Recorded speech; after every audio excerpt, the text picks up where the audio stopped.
Good afternoon, ladies and gentlemen. Welcome to the Go Trade workshop. Investing in local markets as a driver for our town centres. Firstly, just a couple of things. I'd like to thank our speakers for attending, some of whom have travelled a fair way to this event. Also to the policymakers, the Joint Secretariat who are here today, and also to Simon Pascoe sitting at the end, who has actually organised the whole event for us. So thanks very much, Simon, for everything you've done on that front. I'd like to remind everyone that there are people watching online. This is being live streamed on YouTube. So that's really it from me. We will go straight into the presentations. We'll have a number of presentations and then we'll open the floor to questions. So I'd like to firstly introduce our first speaker, Councillor Gavin Callaghan, who is the leader of Basildon Council. He was first elected at Basildon Council in May 2012 and was the youngest leader of a local authority in the UK in 2017. So welcome, Gavin. I'll hand over to you now. Thank you. Thank you, Chair. Good afternoon, ladies and gentlemen. Monsieur le President from Lombres, representatives from the European Commission, Committee of the Regions, local and regional authority representatives from across Europe, and the Interreg Channel programme. It is a great privilege for me to welcome you to this workshop that focuses on the Interreg Channel project Go Trade, which is designed to boost local economies through the revitalisation of markets and town centres. My name is Councillor Gavin Callaghan. I'm the elected leader of Basildon Borough Council. And for those of you who don't know, Basildon is in the county of Essex, around 30 kilometres to the east of London, on the north of the River Thames estuary. If you were to stand on Tower Bridge next to City Hall and the Tower of London and look all the way east down to the end of the River Thames, Basildon is the biggest economic powerhouse on the estuary, second only to Canary Wharf. We are the place where 1 in every 10 tractors in the world are made by Case New Holland, where the award-winning EcoBoost engine was developed by Ford Motors, where the latest military fighter jets are made, and where all the coffee beans are roasted to serve Costa coffee stores across Europe. Basildon is an advanced manufacturing economy, a place where the future really does begin. I lead a council which serves an area containing 5 town centres, as well as countryside containing picturesque villages and historic smaller towns. At the heart of my borough itself is Basildon. Created as one of the UK's first post-war new towns in 1949, we've been celebrating the town's 70th anniversary throughout this year. In fact, in 1949, my town's founding father, Lewis Silkin, told the British Parliament that Basildon would become a place where people from all over the world would want to visit. 70 years later, this Go Trade programme has helped to keep that dream alive. But I know that although markets have played an instrumental role in our first 70 years, we need to do work to keep them at the heart of our communities in the next 70. We know that that will be a challenge. Right now, our town centres, and Basildon in particular, are struggling with the all too familiar challenges of out-of-town shopping malls, online shopping, lack of a nighttime economy, and decline in visitor footfall. But we, the public sector, the council, our colleges, our National Health Service, are now taking action that will transform our town centres and revitalise them. That's why I'm proud that Basildon Council is playing a leading role in the Go Trade project. Other colleagues will present the details of the Go Trade project shortly, so I wanted to open the session by explaining why markets and town centre development is so important to the future success of Basildon in the spirit of sharing experiences and learning from each other, which goes to the very heart of the Interreg philosophy. Buying and selling markets is in the blood of people in Basildon and in the East End of London, where many of my residents have family roots. Most of us have grown up visiting Spitalfields, Billingsgate, the Roman Road, Portobello Road, all in London. And in my borough, Pitsea was the go-to market for generations. Markets are in Basildon's DNA, and the jewel in the crown, Basildon Market, has been supplying fresh produce and quality goods to the local community for over 60 years. As part of the first phase of our multi-million town centre regeneration project, Basildon Market has recently been moved to a new home in a refreshed public square and now has 40 permanent stalls as well as pop-up stalls, with traders offering everything from delicatessens, haberdashery, fishmonger, florist and fruit and vegetable specialists, including cosmetic treatments, tailoring, barbers and watch repairs. But we are also creating a more modern version of the traditional market. In the last few months, I have launched the biggest regeneration project since Basildon was created. We have ambitious plans to make the council fully digital by 2025, and we mustn't leave anyone behind. That includes our market traders. We have recently run a social media workshop for our Basildon market traders that has resulted in them setting up Twitter and Facebook accounts and starting to widen their promotion further than a simple A board outside their stall. Wi-Fi access and contactless payments are now in use at Basildon Market in St Martin's Square thanks to GoTrade funding. The market is once again a reason for people to visit and to linger in the town centre. In Wickford, in the north of my borough, another of our town centres, GoTrade funding has helped to provide Christmas lights and ensured we were able to put on a series of targeted events including children's activities, entertainment, pop-up food, all of which have brought increased footfall to the centre and improved trade. But markets do so much more than just add to the retail offer. I believe that local markets play an important social role for local people. They play a sustainable role with local supply chains for seasonal fruit and vegetables, and an economic one, helping put good, well-priced food on the table. And let's not forget the vital entrepreneurship role they play. They are a place where people, particularly younger people, can get a foothold in business and hone their business skills and knowledge. And this is really important. Improving our skills base and the employability of residents is key to reviving our town centres. Put simply, if they are earning more locally, they will spend more locally. I like nothing more when I first visit a new town to make for the local market and look what's on offer. It gives you such a great insight into what the local cultures and tastes are. So let me say on behalf of Basildon, thank you to this project for what you have done for my borough and for the emphasis that you have put on markets. Whatever the future may hold on a national stage, I hope that Basildon will still be able to do business with you and that examples of cooperation such as this will be a part of our shared futures. Thank you.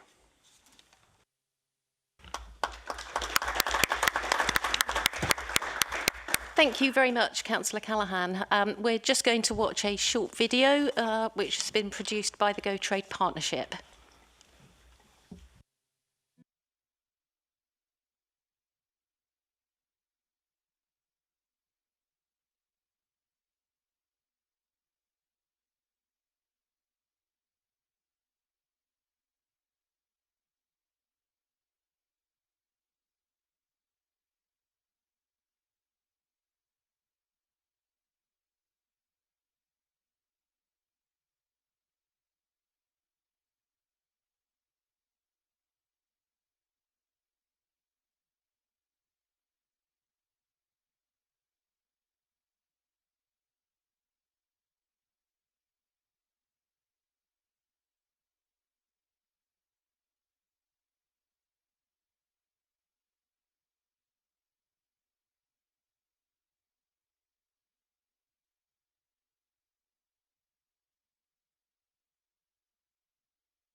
Thank you, Simon. I hope you'll agree that that video shows the vibrancy and diversity of markets across the project that we're working with and working on. So moving on swiftly to the second presentation, I'd like to introduce you to Scott Logan. Scott is the Chief Executive at Basildon Council and was appointed in October 2017. He is an enthusiastic advocate for collaborative working across the private, voluntary and public sectors. And Scott will give us a general overview about the Go Trade project. Over to you, Scott. Thank you. Working? No, technology. I'll do it. Yeah. Next one. Thank you. As the lead partner of our 16-member partnership, I am proud to be here to introduce you to and give you an insight into the ambitions and achievements of the Go Trade project. Our cross-border partnership spans across southern England and northern France and has received European Regional Development Fund's contribution to implement the €5.6 million project.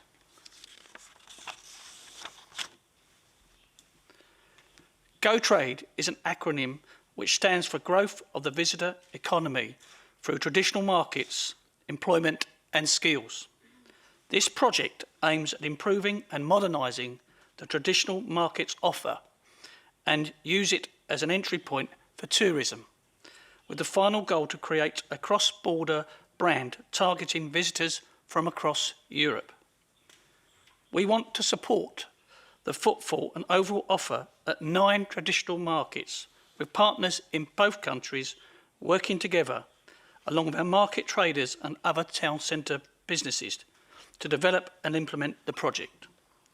The project was approved in July 2017 and will last until March 2021.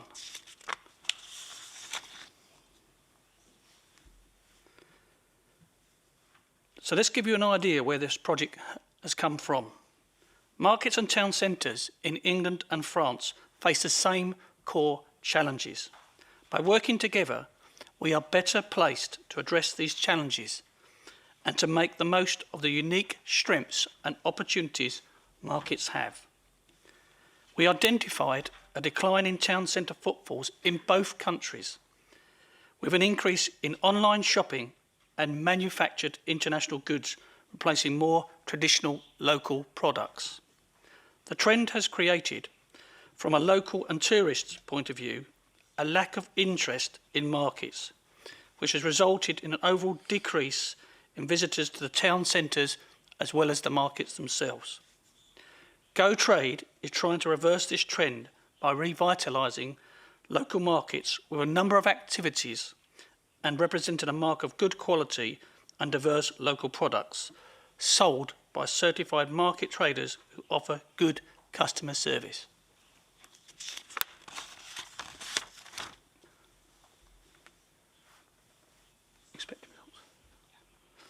So what are the expected results from the project?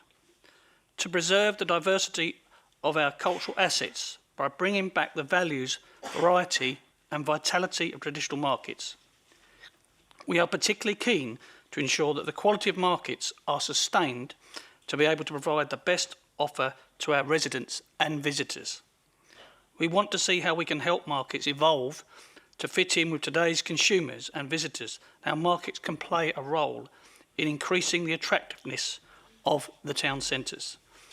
We want to look at new types of markets, such as youth markets and speciality markets, together with the traditional market being the centre for events and activities to draw in new visitors. To create new businesses, growth of existing businesses through entrepreneurship and bespoke business support. We recognise that many businesses started from a small market stall and in time have grown to big, large companies. Ensure we capture that entrepreneurial spirit in our towns is vital. We are supporting our traders to take advantage of new technologies and new ways of reaching new customers, together with a business support programme. To create new commercial opportunities for local businesses, By creating business and employment opportunities is a key aim of all partners, and the market can facilitate this. The market acts as a platform for new businesses, and we aim to use the entrepreneurialism and experience of our existing traders to nurture the next generation of entrepreneurs.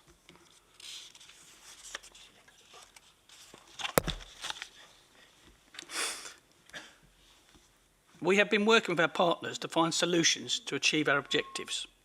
And this slide that you see in front of you gives you a flavour of the types of activities we've been delivering. Providing bespoke business support workshops for market traders and independent SMEs. Mentoring and guidance for our young entrepreneurs and start-up businesses has helped bring GoTrade markets into the 21st century, and free Wi-Fi and smart technology. We have also developed the GoTrade brand and tourism product, recognise the importance of markets as a tourism offer. We hope to be able to attract more market traders and organisations to adopt the brand, and that the brand will stand for a quality offer and entrepreneurial opportunities. So what are the results so far? We're halfway through the project now, and we would like to share with you some of the achievements so far. You saw earlier the cross-border video which promotes markets across the partnership. We also hope to inspire and nurture the next generation of market traders and have held workshops in France with English and French young entrepreneurs.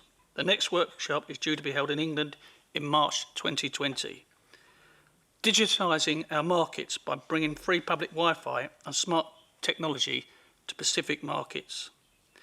And as I said earlier, a recognisable shared GoTrade brand targeted at local residents and tourist visitors has been created for the use at all 9 markets, representing a mark of good quality and diverse local products sold by certified market traders who offer good quality.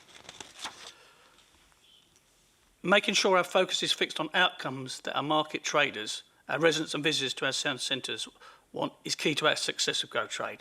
That's why we surveyed 4,000 of them so far. We are communicating what we are doing, and the outcomes is important. We have published newsletters, created a promotional website, and our social media accounts are live.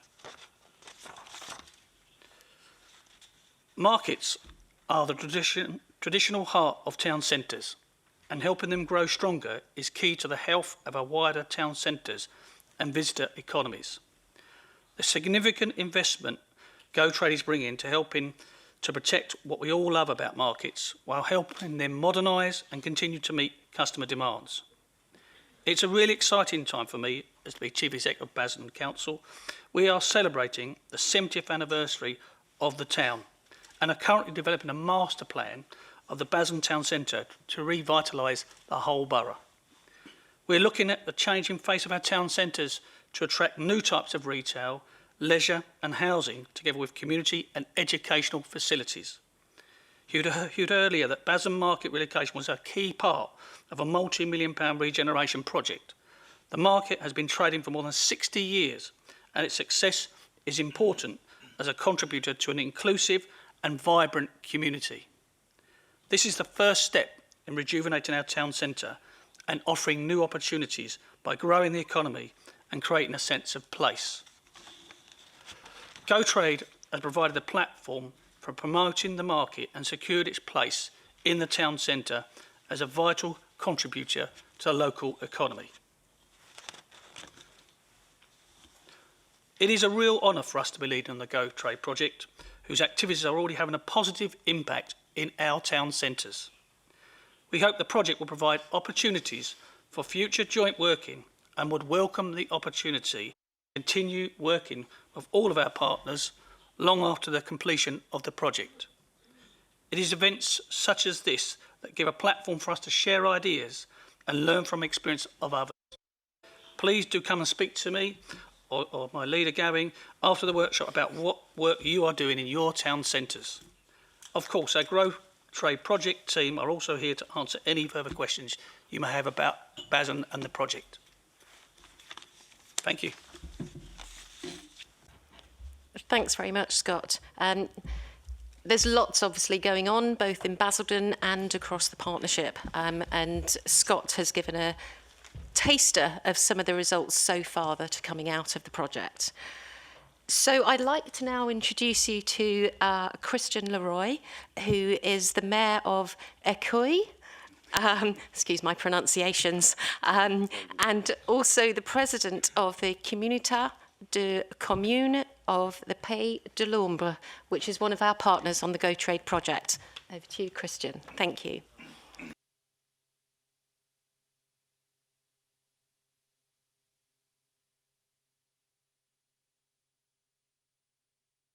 Ok. Vous m'entendez? Can you all hear me? Very well. I've been asked to speak slowly.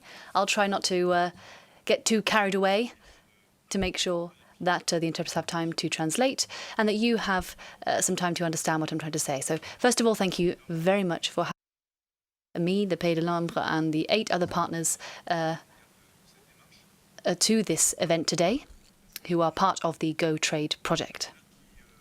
These are 8 partners covering 8 very different regions.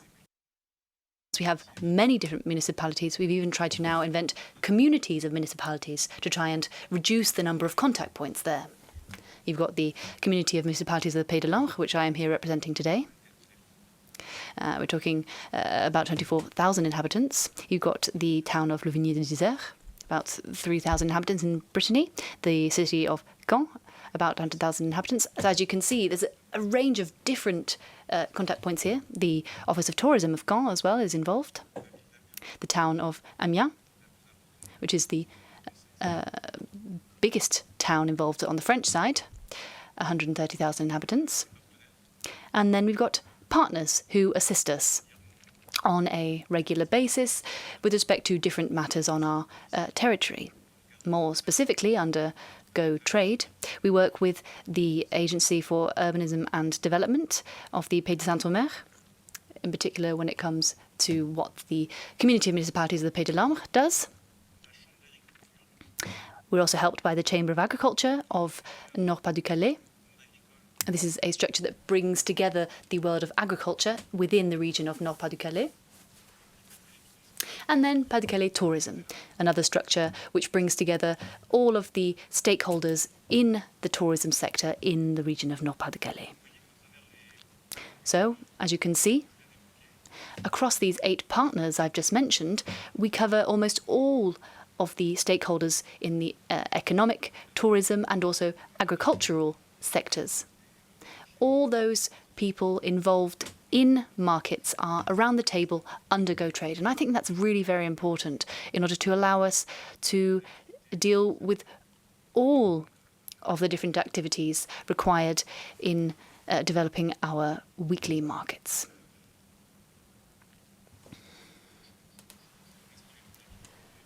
Now, I'm speaking on behalf of the 8 partners and the 4 experimental territories. In particular, when it comes to the Pays de l'Ombre, I'll come back to the other regions a little bit later, but in particular, in the Pays de l'Ombre, the principle of Go Trade, as has already been explained, is really to reinvigorate our town centres, to ensure that we have more and more footfall.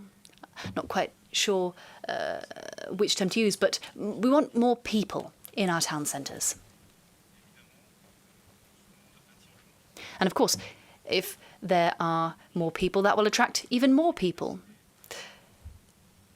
Increasing footfall will not only increase the consumption of the products being sold by our market traders, but it will also help town centre traders who are situated close by those markets.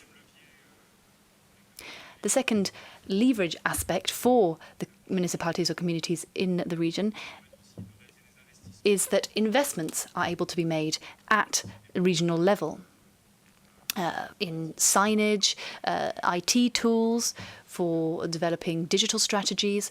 All of that ultimately will have an impact on the local economy.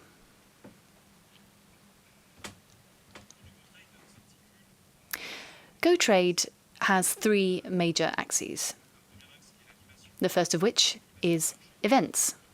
market events, and I'll come back to each of these axes later in detail. Then you've got the communication axis and then the training axis.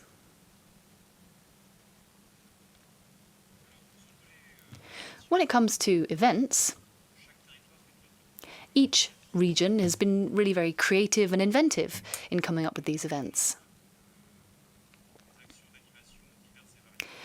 We've had many different kinds of events organised, and you can see from the photos here just how diverse those events are. For example, in the Pays de Lambre, we've had lots of musical events, lots of vegetable sculpture events, all products that can be purchased on the markets that are then, in this instance, sculpted by children usually as part of a workshop in the market square.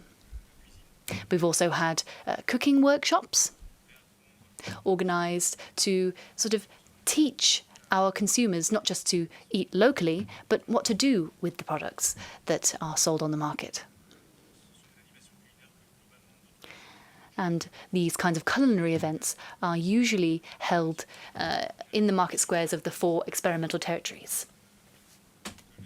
We also try to encourage exchanges between English traders who come, in this instance, to the Amiens market to sell their products.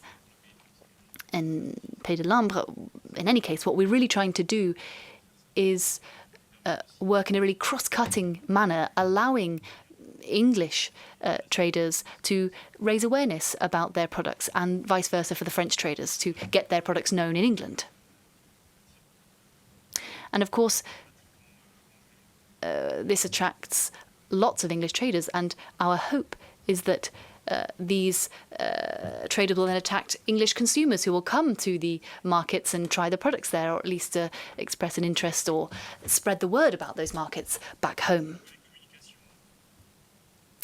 When it comes to communication, you saw the film earlier, which sort of covers all of the actions taken across all of the regions.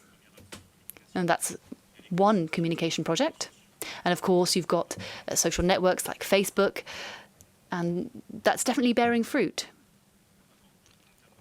Social networks really add to our communication strategy. You've got Instagram, we've got a newsletter for each region, and online platforms as well, which allow us to really raise awareness about the markets. The final axis that I mentioned was training, and this is very important as well. These have been more or less successful depending on the territory, but we're really trying to work on this. And the difficulty we often face is making sure that the traders are actually available for these training courses. Sometimes they struggle to devote time to going to training courses.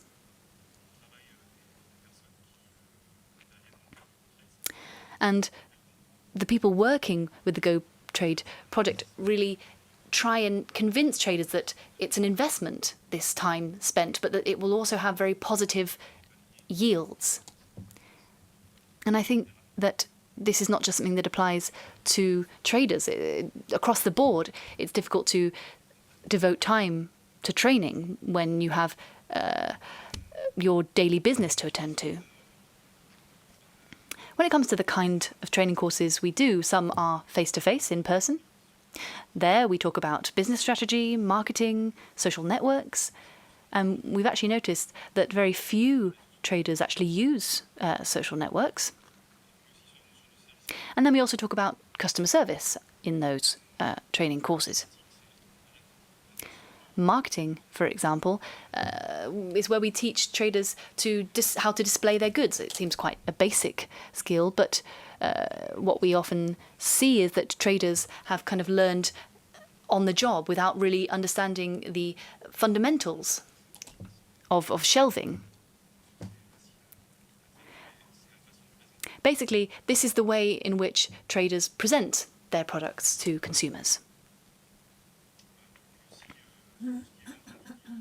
And then when it comes to online sales and nighttime activities, we try to do a bit of work on that as well by carrying out events, for example, at night markets, because what we've noticed is that there's really a thirst on the part of inhabitants and consumers for such night markets that often showcase locally sourced products. And this is something that's becoming increasingly important, especially in France. There's a real desire on the part of our citizens to consume sustainably and locally. And I think that's going to be key in future. This is something that we have to integrate into our strategies, and it will certainly be a positive factor when it comes to these pop-up markets.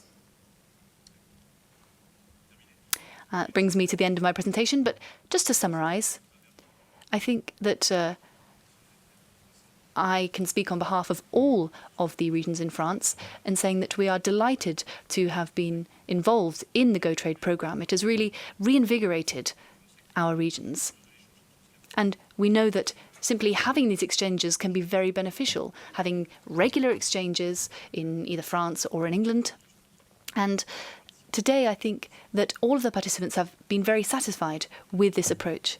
And thank you very much. I'll leave it at that.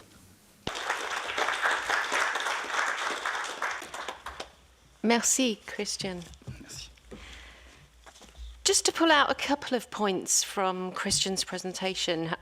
Firstly, a very important one is that we're not just supporting markets and market traders, but also the businesses within the town centre that are close to them, so that they benefit as well from any increase in footfall or visitors to the town centre.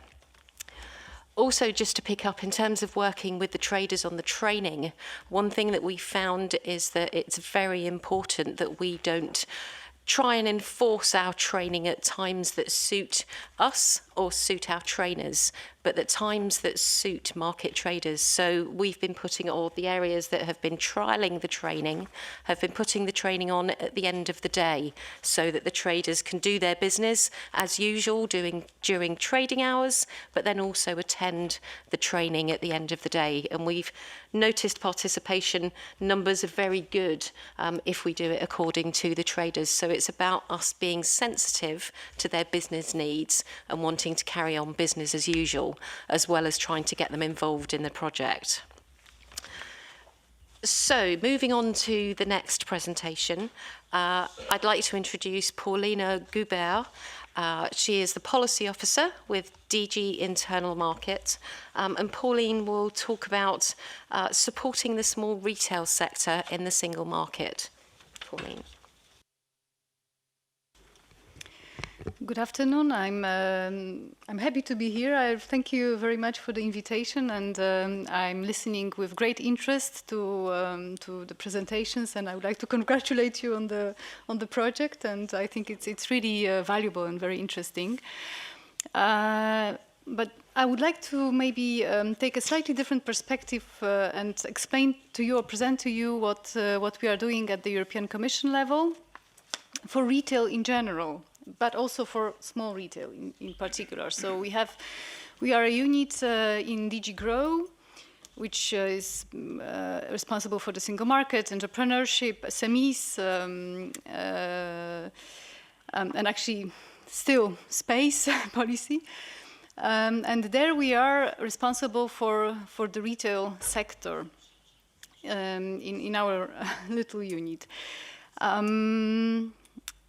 And I don't know if we have to. Goodbye. Thank you.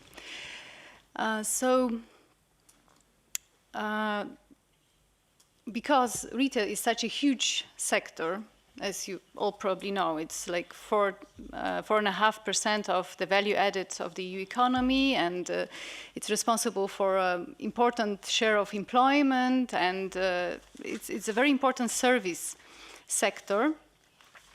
And also, we know that it's coming through very dramatic changes. So there is a lot of digitalization in the sector, but which creates a lot of opportunities, but also a lot of challenges and some difficulties for some market players.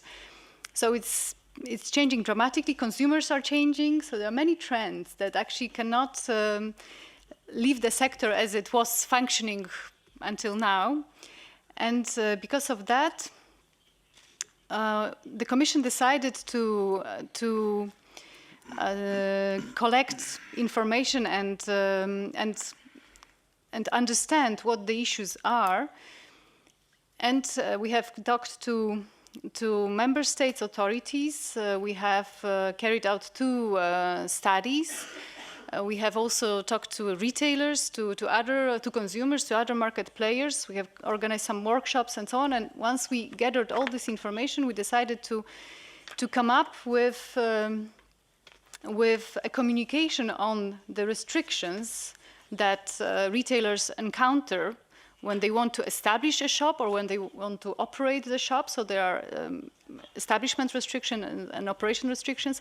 And these restrictions stem from regulations, so from legislation, basically. So we looked into issues that we considered as restrictions, even though, of course, they pursue public policy objectives, but they can still be a bit out of date, maybe sometimes, or a bit, not really working effectively. So in this communication, we focused on best practices. So we, across all EU member states, we looked at solutions that we considered less restrictive, but still effective and still following the same objectives.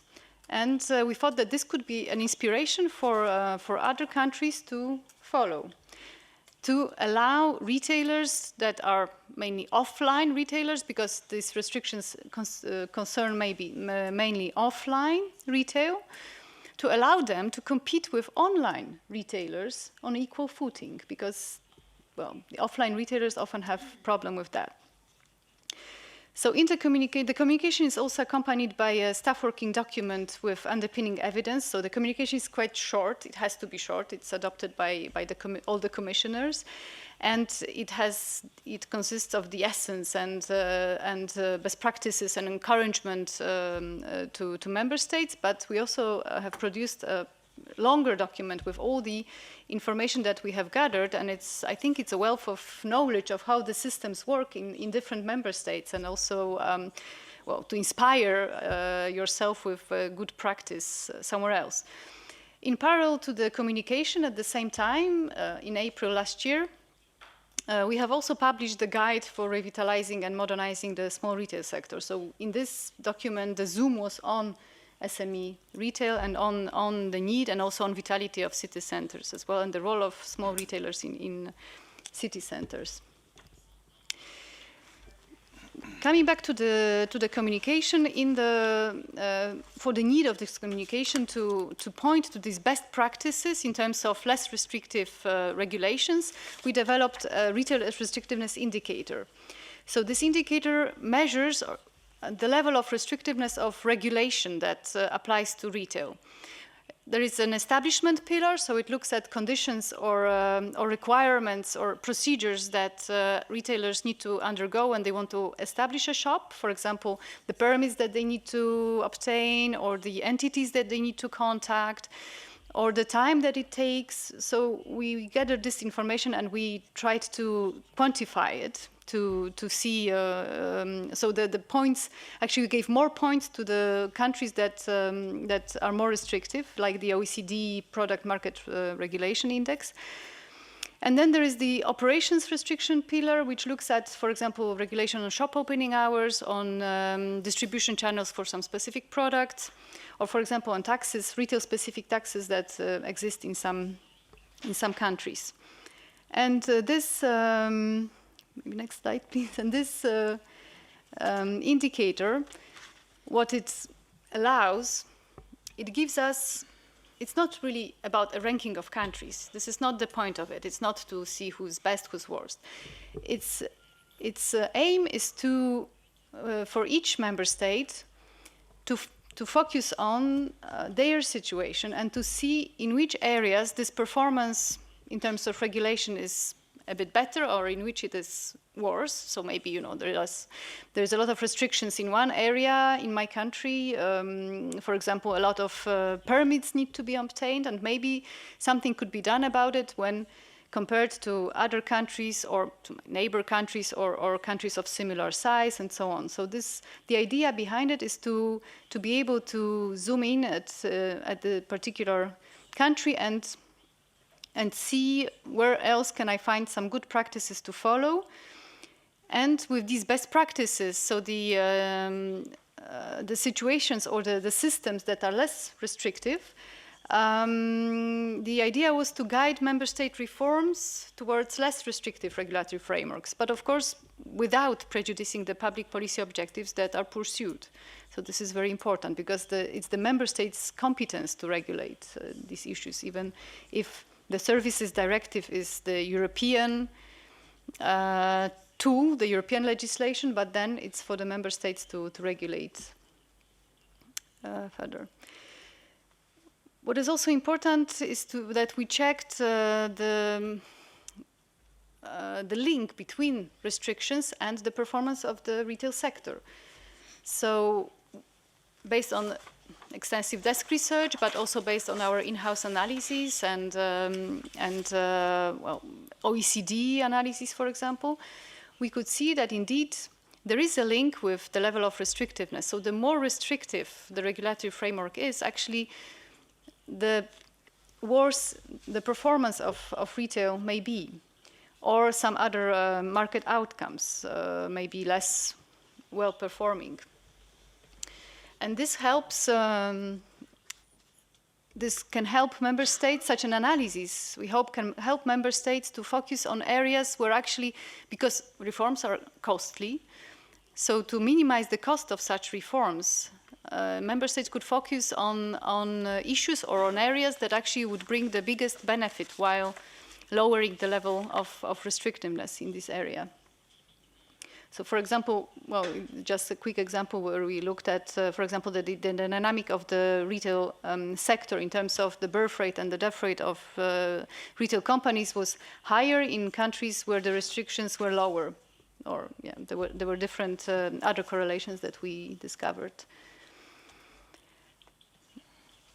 And as you know, the huge part of the retail sector are SMEs. So of course we decided to zoom in on the SME retail sector. SMEs are like 95% of retail enterprises, and also from the other side, so among all SMEs, retail is actually the most common activity that SMEs do. So we found that it seems to be the most common family business, for example, to run a shop. So this guide that we developed, and my colleague Lina here in the audience is the driving force of the guide. With this guide, we wanted to target the national authorities, or the local authorities even, to be more precise, and to help them or to provide them with some solutions or tools that would help them revitalize and modernize the retail sector in their area, the small retail sector. And these solutions that are presented there are based on tried and tested initiatives that happened throughout the EU. The examples come from all possible member states and possible sizes and different regions. So actually everybody can find something that would, with an example with which you could identify yourself. There are more examples in a study that actually preceded the guide. So it was really also another vast information gathering exercise. And in the guide, and actually we still have some here, so it looks like that. You can also download it from our website, and it's in all EU languages, so we hope it's pretty accessible. In the guide, the local authorities are provided with different tools. First, there is an example which they can use to carry out a kind of a self-assessment. So to see in which situation I am, in which geographical location I am, then to zoom in on the problems. So what are the risks that I encounter in my town? what I would like to improve, then what is the situation of the local retailers, what is my cooperation as the local authority with the local retailers, is there a strong community of those retailers, is there a trust between the local authorities and those retailers. So there are different, it's like a checklist, so there are different questions which a local authority can answer to prepare their strategy on how to help small retailers. And then there are some solutions suggested, and what you can see on the screens, it's a solution pyramid, it's in the guide, which it's a pyramid because it starts with the possible activities that have a wider focus, and it finishes with solutions that are more specific for retail. So, for example, at the bottom you see that upgrading digital and public infrastructure might be very important. So if the self-assessment tools would tell you, a public authority, that here the problem is that, for example, there is no free Wi-Fi in the town center, or maybe transport, mobility is a problem, then maybe it would be worthwhile to start with this. So to address this digital and public infrastructure issues. Then we know that retailers, especially small retailers, often don't have the information or the data that would help them improve their business. As you said, they don't even have time for training, so they don't have time to, or the means to access some reports or this interesting information that would actually help them. So providing this information to small retailers would be very valuable in a digestible format, or about market trends, for example, or consumer behaviors. Then another very important step or a solution is building a community of retailers that would be strong, that would, even if those small retailers are competitors sometimes, to convince them that they could work together and build a strong community and engage with each other. And then, of course, come the new technologies, the digital technologies that very often the small retailers lack. So the role of the local authority could be to facilitate the adoption of those digital communities and to create the environment in which they could test, for example, some solutions, because it might be expensive to test it on your own without the support of authorities. Finally, skills development, but here, yeah, you're right, it should be all tailor-made to the target audience. But there are ways to improve skills of small retailers by providing them with trainings, with hands-on workshops, and or with advice, ad hoc advice. And finally, marketing and promotion, so all of these communication activities, presence in social media, and this is also an area where the local authorities can help their small retailers. So I think this is what is most important for I think for you in the Commission's recent work. And for the end, we wanted to show you, because also the guide was promoted this year. We organized 4 workshops across the EU in 4 different cities, and these workshops gathered a lot of either local authorities or some private operators that developed some solutions for towns. And one of them was a company that, together with the city of Madrid, they developed a project which is called Mercado 47. So it's the 47th market of Madrid. So it's an online market in comparison to the offline markets, the physical markets that are there. And actually, in this short video, the representative explains how it works, because it's a public-private partnership, and how it actually works and how they succeeded to make it operational.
So you could see really successful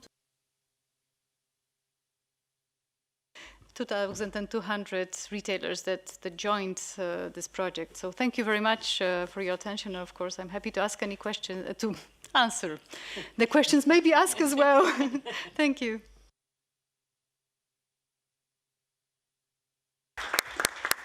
Thank you, Paulina. Very interesting video there about digitising markets.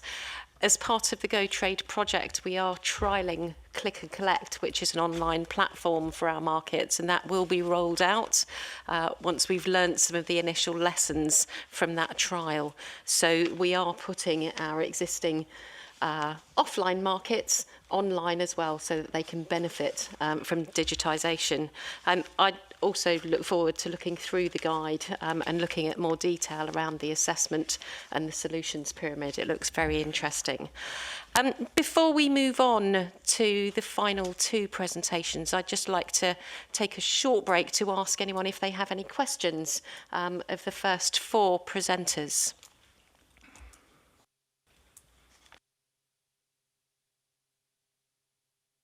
Richard. Yeah, I'd just like you. Can I ask you to say who you are and where you're from, please? Thank you. Sorry, Richard Guiney. I'm with Dublin Town Business Improvement District in Dublin. I was interested in hearing, how markets can impact on other traders, and I was wondering if you have any data that you could share in terms of the spend from people who are attracted to a town centre by the market and then spend with other more permanent traders around, if you have any data on that. And also, if you've met resistance from more permanent traders to having markets in your town centres and how you've addressed that, if that's the case. Thanks. Thank you. Which of our panel members would like to pick that one up? Gavin, great, thank you.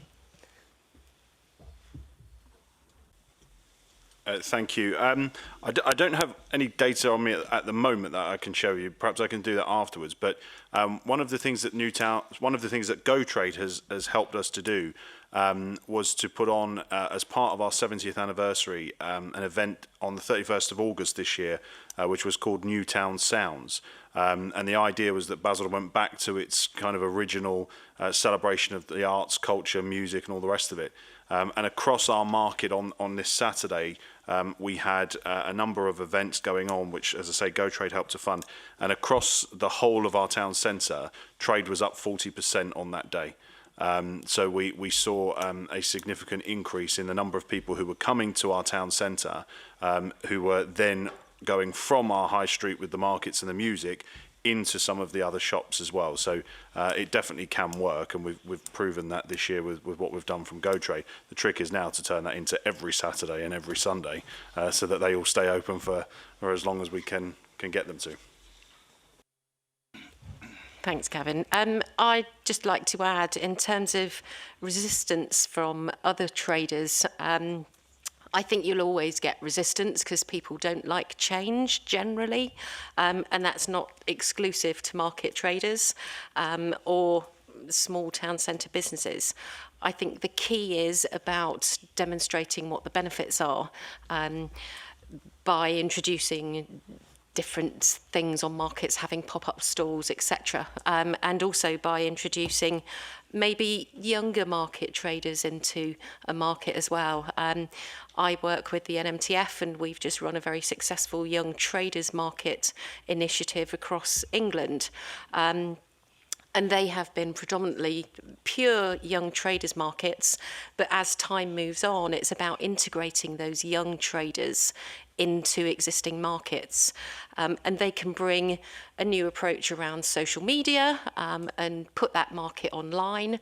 And other traders tend to see the benefit of that and kind of think to themselves, I want to be part of that.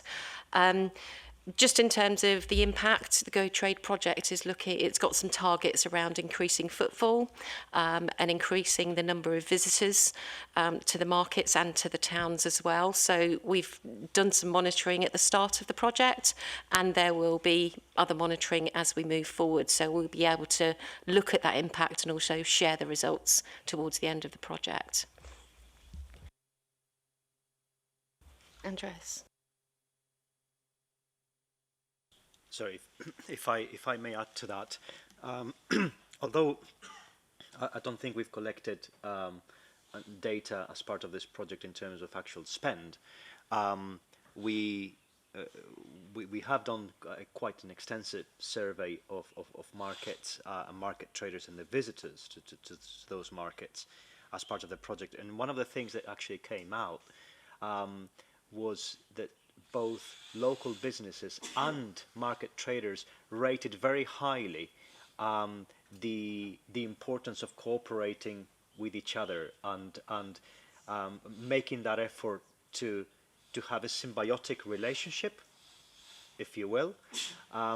So that's although we cannot quantify that in terms of actual impact, the will is certainly there on both sides and right across the channel in both countries, which we found quite encouraging, really. Thank you. Are there any other questions for the moment? Yes. Hello, my name's Lena Whittaker. I'm from the European Commission. I was also, as Paulina introduced, very heavily involved in the production of the Facing the Future guide, and I'd say it's very nice to hear that there's still a lot of the common themes that are coming through that we heard in the sort of all the fact-finding that we did. So it's nice to see that these initiatives that look at how to improve social media, online presence, online sales, but also more of the basics, displaying your goods, which is all part and parcel of how to help the SME retailers. But my question just links a little bit to what has just been asked, and this relationship between the retail community.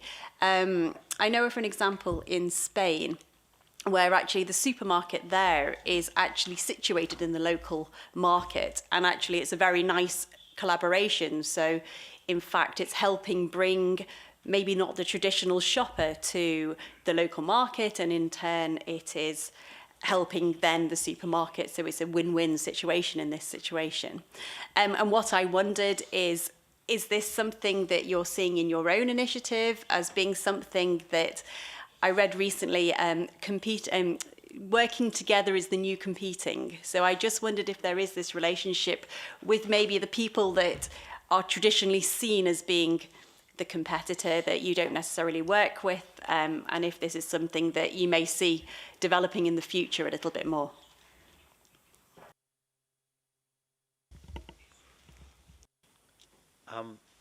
Okay, yes, and I'm aware of some of those examples from Spain. I think that includes Seville and potentially other areas. Working together to compete, I think it goes beyond that.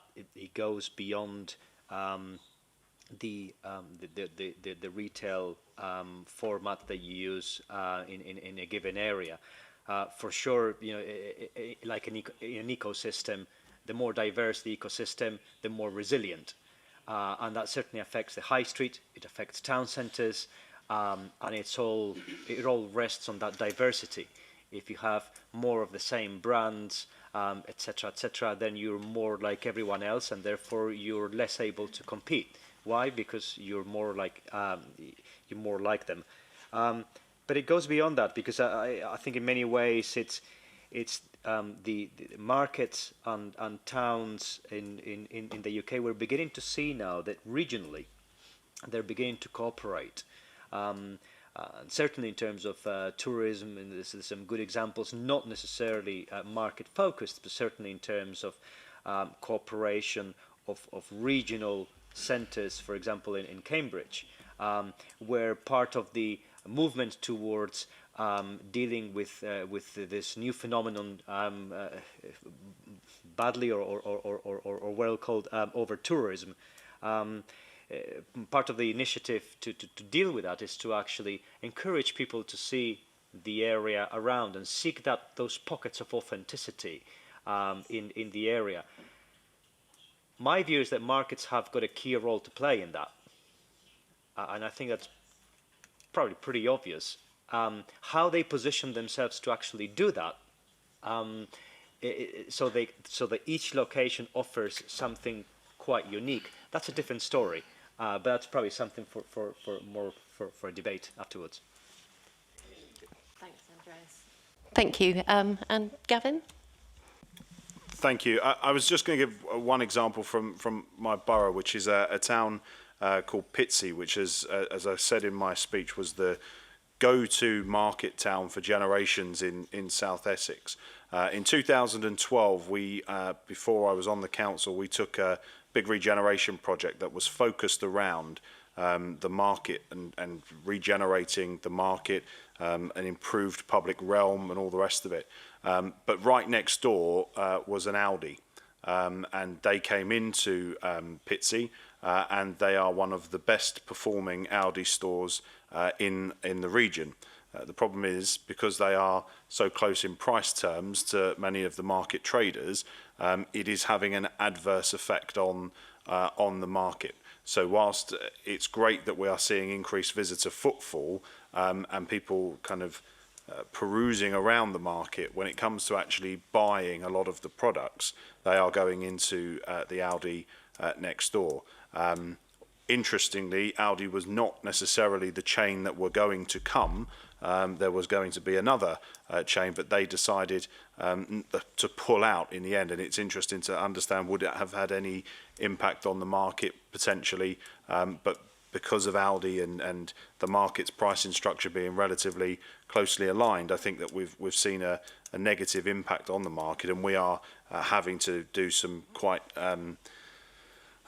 quick work over the next few months to make sure that we save that market, because, as I say, it is an iconic market in the borough, and it was central to the regeneration project of that entire town centre. So it can work, and I'm sure I've been to a couple in Madrid where it does work, but we've got to be. It's not a one-size-fits-all solution. There are parts of the borough where the socio-economic status of a lot of the shoppers and all the rest of it will determine whether or not that works.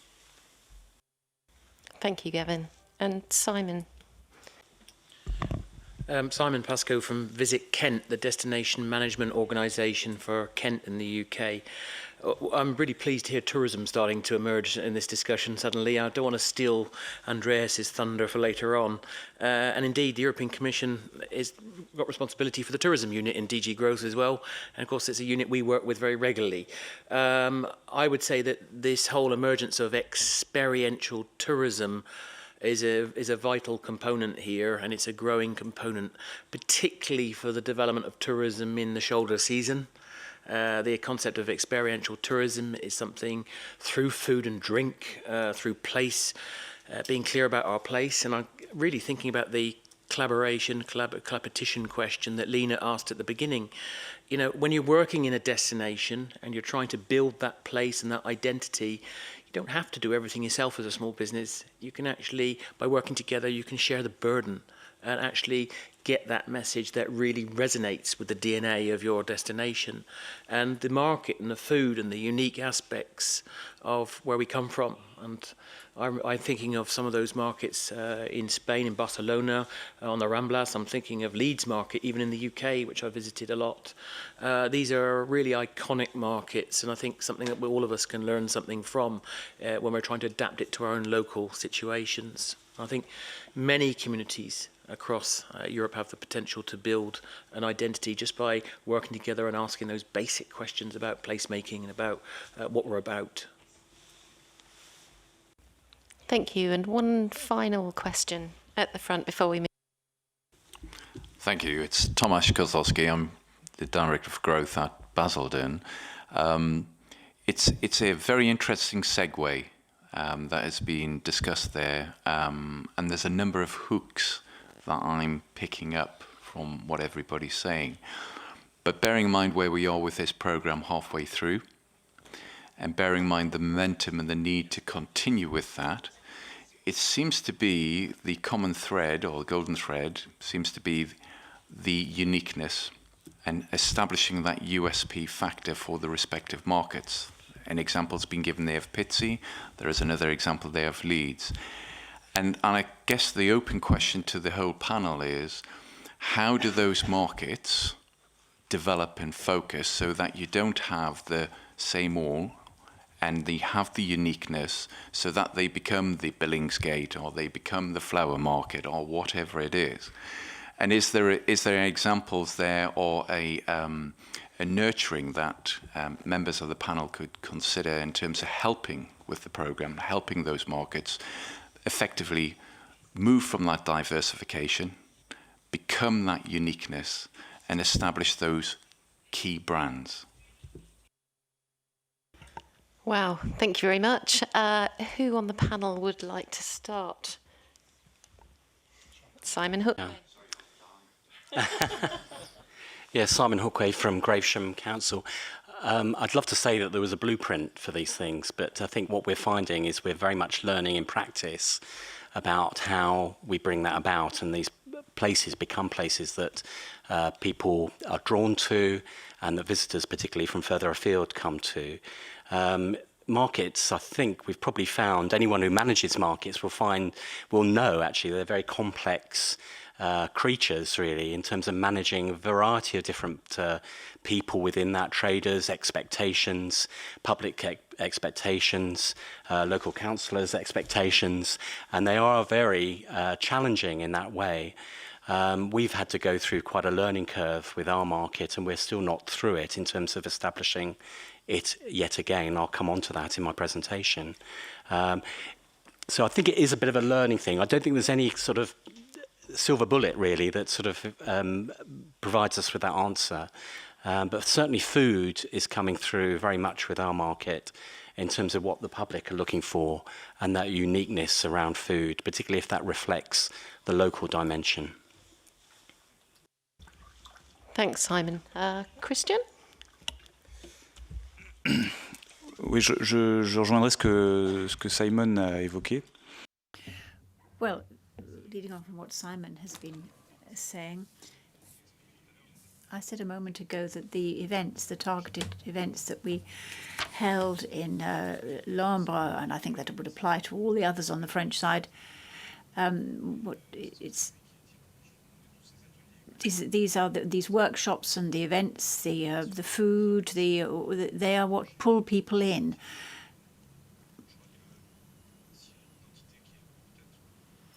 And if each market has its own identity, its own offer of events, and the products are local and sustainable, short supply circuit chains and so forth.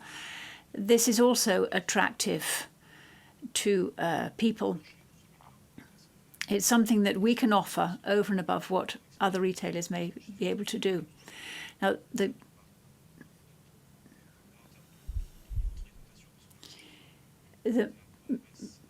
market at Lombre, in fact, has been in decline slightly over recent years, but we have around 200 coming in each time. And depending on the size of the town, too, that also plays into it. And also the traders which surround the market. The whole thing pulls together to create a dynamism. There is a pride in being situated around the market where things happen. Things are going on. There's a buzz. Then the on-site traders, permanent traders, are attracted in to set up business around the market. I'm thinking of restaurants and cafes and so forth. And also, it was mentioned a moment ago, the importance of measuring the impact of our activity. It's very difficult to boil it down into figures. That's quite problematic. But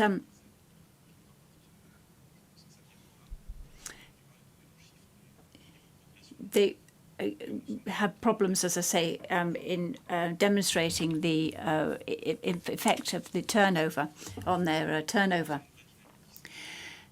But it's the dynamic aspect of the market that I wanted to stress.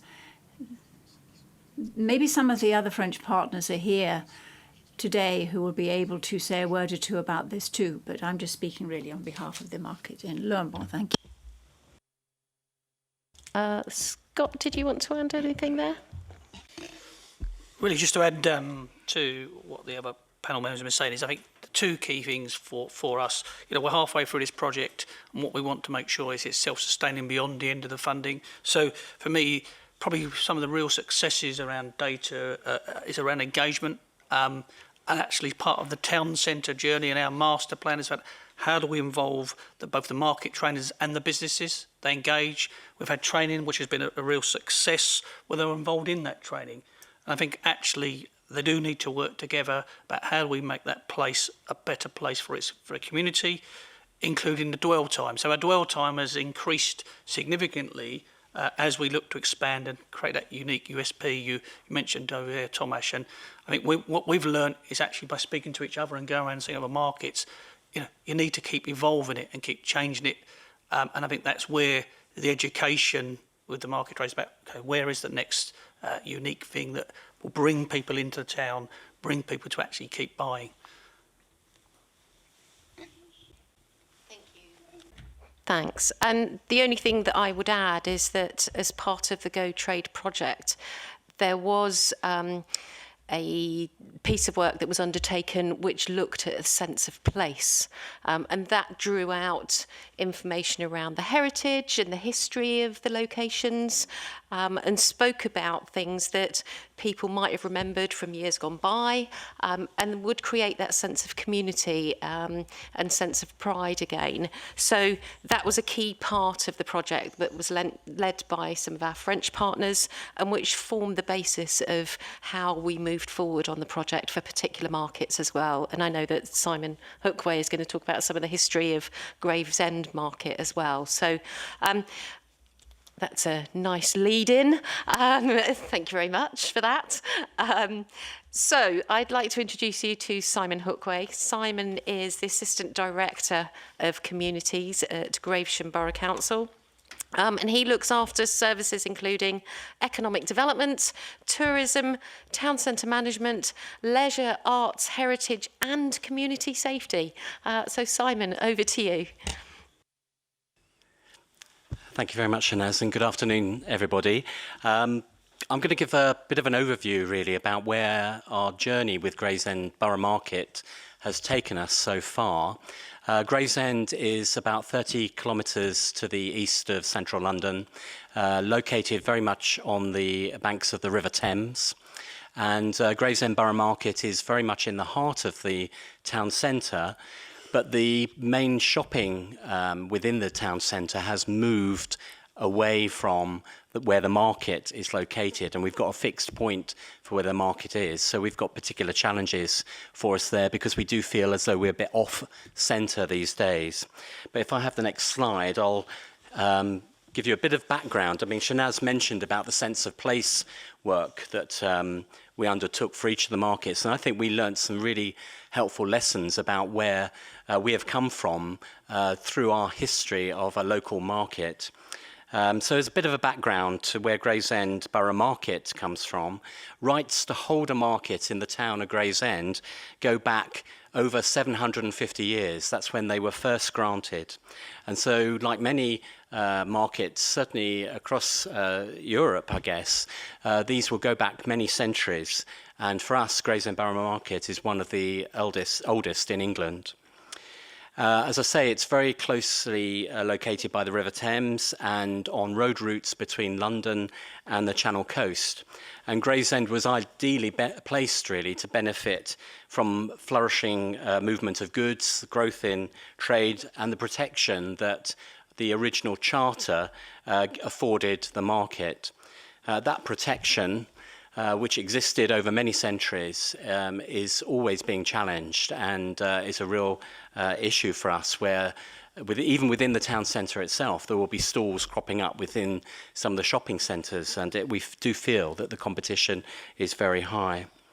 So over the centuries, subsequent charters conferred market rights alongside the gradual development of local democratic government.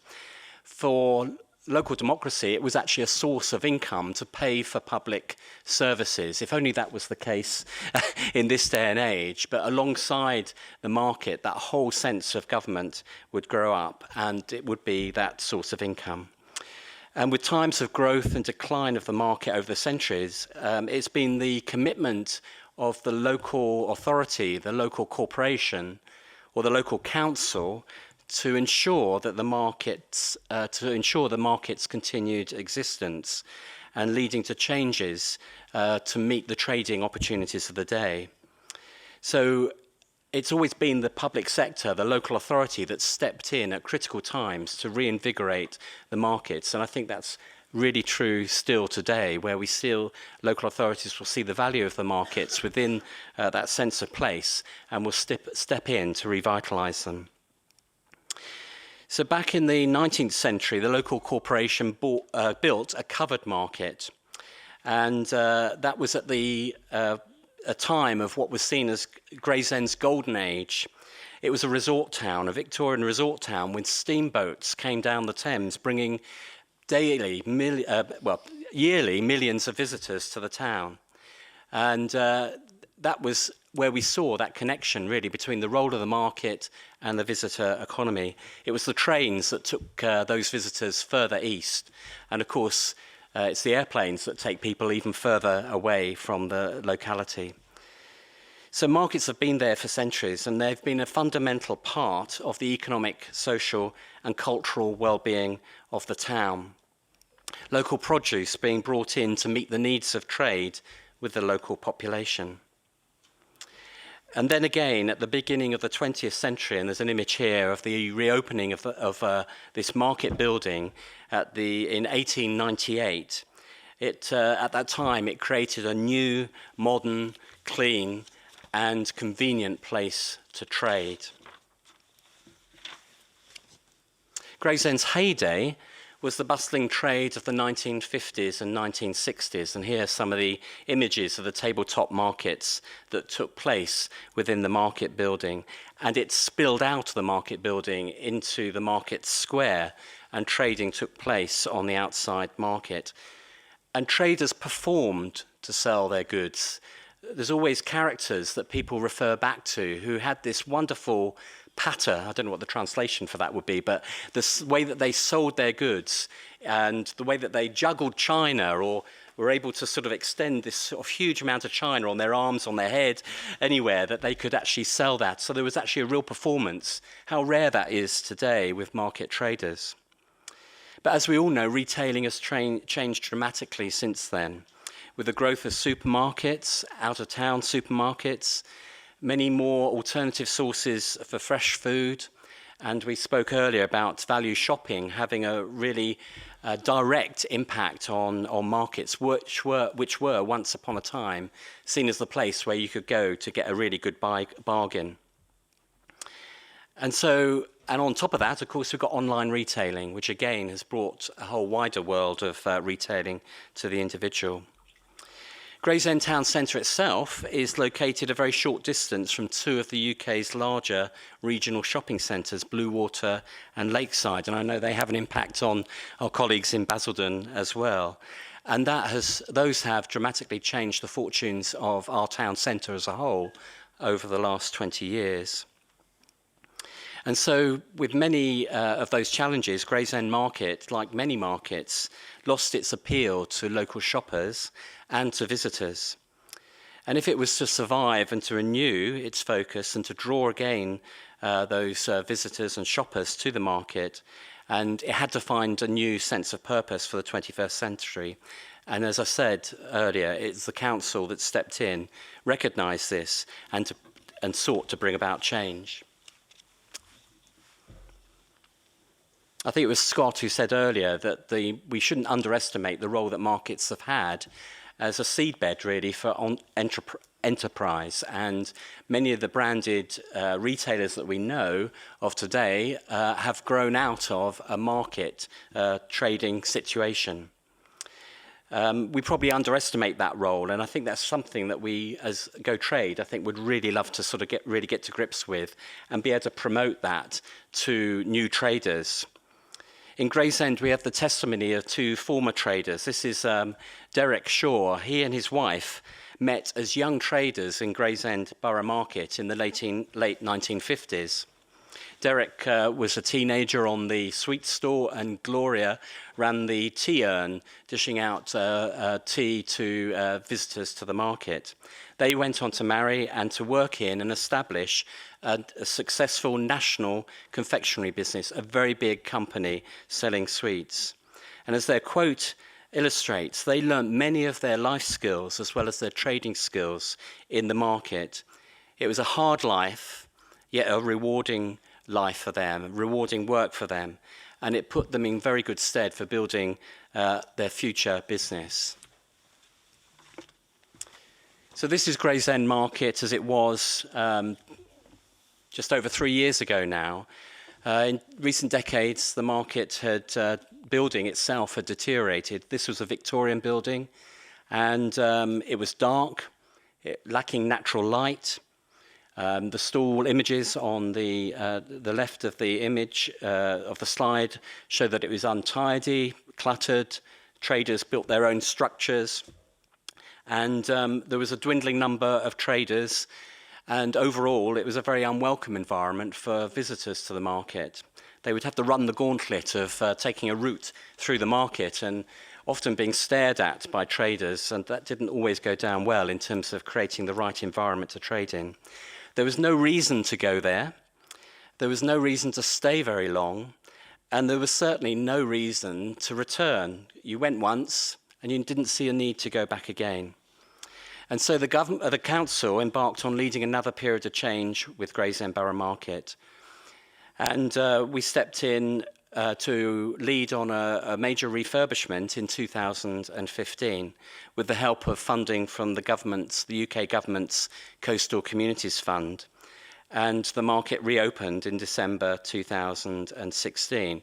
And it was alongside this, I think, that we saw the development of the Go Trade project, which we were very keen to see established because we saw that as complementing working with the capital refurbishment of the market that was taking place. So this is what it looks like today, and we wanted to get a transformation so that people came into a different building and had a different perception of the building. Natural light was brought in. We put in the new glazed ceiling lights into the roof. New trader stores were put in place to give a much more structured and more coherent trading environment for permanent traders. And within the centre of the market hall, a much more flexible space was created for pop-up stores and themed markets to come in. The market is now open 6 days a week, all year round, has 22 permanent stores, a cafe, and as I say, pop-up stores for temporary trading. And out of shot of these images, there are positions for street food within what was an old fish market at one end of the building. The spaces create flexibility for how that market works, so we can shift things around. It enables us to create and bring in specialist vintage arts and craft markets, local produce markets, a programme of Christmas markets and other markets to take place. The programme is growing, is yet to fully establish itself. More things are planned, but we're very keen to see it move to that point where it is engaging with visitors, particularly from further afield, and above all, encouraging those repeat visits which the market needs. So I think I said earlier in my answer to the question, re-establishing the market has not been easy. We have had to start from scratch again. The journey has been a difficult one. And we have a long way to go, I think, to bring the market back centrally into the minds of local people and to draw those visitors from further afield. But the Go Trade project has been timely and exceptionally helpful in bringing that impetus that we've needed to our efforts to revitalise the market and to see the benefits extend to the businesses around the market hall as well, in the old High Street and the Queen Street, which is another street very close by, a very strong base of independent traders that we can work with. Trader, public and visitor expectations are taking time to change. There's a tendency to look back on the markets of the 50s and 60s. They're still in living memory and think that's how markets should take place today. But of course, we need to reinvent the market for the 21st century. One of our key focuses, or one of the key focuses of Go Trade, is the support of new businesses. And we've already got some great examples of businesses that have grown out of the market since it was reopened in 2016. This is Jamal. He runs a street food kitchen. He started it at the age of 19, overseen by his father, who had many years' experience in the food business. He started in the market hall. He rapidly built up a reputation and then was able to quickly realise his ambition to move on into his own premises in a nearby street. The risks of starting that business were minimised by starting that in the market, and it gave him the foundation he needed to move on. Then this is James. He too was able to expand his games and models business from the market, and he's now moved out into the old High Street. But he returns, he comes back in to the market for special events and for workshops, and he benefits from that relationship that he's built from other small independent traders in the market and in the High Street. And then this is Graham. He's a serial entrepreneur. He's created a range of businesses. I've lost count, actually, of how many businesses he's created out of the market. Specialty teas, blended teas, cake decorating businesses, retro sweets. And he's added workshops to that so that people come to understand what the product is as well. And that will be promoted to visitors to the town. Both he and Jamal participated in the Go Trade Young Trader event in Lambre. And he has benefited from the business training, specifically around social media training, that we have piloted with local traders. And Graham recently accepted the invitation from our colleagues in Amiens to attend an English market there last month. It was the first time that he had traded in France, and I can tell you on the run-up, the number of calls that we received about how, just even basic things about how he gets onto the shuttle was an issue for him. Yet he overcame his apprehension, and he was really grateful for our colleagues in Amiens in the way that they held his hand there. And he can't wait to do it again. He did well on that day, and he'd love to return. The Go Trade project is helping us also, as we heard from other colleagues, a new pattern of themed markets and events and other activities taking place in the market building. As a result, the building is becoming a much more social space where different groups can meet up. People can come together and they enjoy staying a little longer. This in turn supports the traders within the market with that additional footfall that they look for. We want to see the themed markets established via Go Trade to thrive and to continue to be part of the ongoing programming. So there's a lot of thought around the sustainability of whether it's a record fair, our twilight markets, a wedding fair taking place on a regular basis, half-term events during the school holidays, Christmas events and youth events. So that pattern, it becomes local people and visitors will know that there is something going on and that it's worthwhile visiting, whatever the day of the week it is. So we're looking for those regular and repeat visits, particularly from further afield as well. More is being planned with maker markets, craft markets, focused on upcycling clothing and furniture, which again is appealing to people's way of living today. A Friday antique market and collectors markets. The programme's establishing well, but given the pressure on retailing, We are struggling with our permanent traders at the moment. And yet the street food side and the popularity of food is actually growing. So we're taking stock at every stage, really, to adjust our business planning for the market and see how we can best respond to future demands. And we need to take and carry other people with us. As I mentioned, the appeal of food trading, and especially street food, has caught us by surprise in many ways. We want to see how we can accommodate more of that within the market building, especially linked with local producers. We have a very wide cultural food offer in Gravesend. We have a very diverse population, and we want the market to be able to showcase that. That would differentiate us from many other towns, certainly within the southeast outside of London. A new fresh food market is planned, and we're looking at the click and collect aspects of Go Trade to see how they may work for us in helping local producers to trade into the market. We believe that there are significant opportunities for the market yet to come. We have, similar to Basildon, redevelopment taking place within the town centre with new residential communities on the market's doorstep, which will bring that footfall that we crave. And beyond that, there's many other new housing taking place further afield, and we want to draw them to the market for the themed markets, events and activities. It needs to be a compelling place for people to come to. Gravesend is only 24 minutes outside of London via high-speed train services. People are moving out of London to Gravesend, and their expectation is that the town should have a market similar to what they have experienced in London. It won't be exactly the same, but if we can create that sort of type of market that will appeal to them, that will create part of that attraction for them to move into the town. Each of the Go Trade partners have worked with our colleagues at Visit Kent to create itineraries which work for each of the towns to differentiate them, but also to set down how the market can be part of that overall experience that visitors are looking for. And so we can combine a visit to the market with a visit to the local Big Sikh temple. It's one of the largest in Europe. They can experience the street food that's available. They can shop in the market and in the town centre as a whole. And in time, we hope visitors from London will be able to come down by the river on fast river services. We've relocated our visitor information centre, or our hub, really, our point into the market itself. So there's a real tie-in with the market.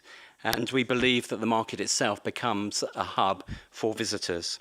Just across the river at Tilbury, we have visits from cruise vessels.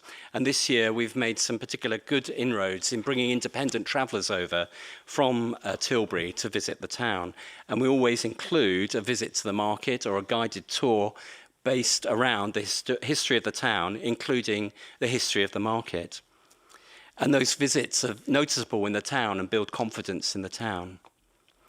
And we're working with Visit Kent to look at how we can create that hub for exhibition space or adding another product really to the market, particularly next year as we have an anniversary with the death of Charles Dickens, 150 years since his death, which was very close by to Gravesend. And we're working on another Interreg project to help us develop those products that can be based in and around the market. So we're confident that our best years of Gravesend Borough Market are yet to come. We've still got a number of factors really to come together, particularly around people living within the local vicinity of the market. And we want to ensure that it meets the ambitions of the Go Trade project to create a market experience which is fit for the 21st century. So I want to thank all our colleagues and for Basildon in leading the project, and we're certainly learning a lot from it and gaining a lot from it as well. Thank you.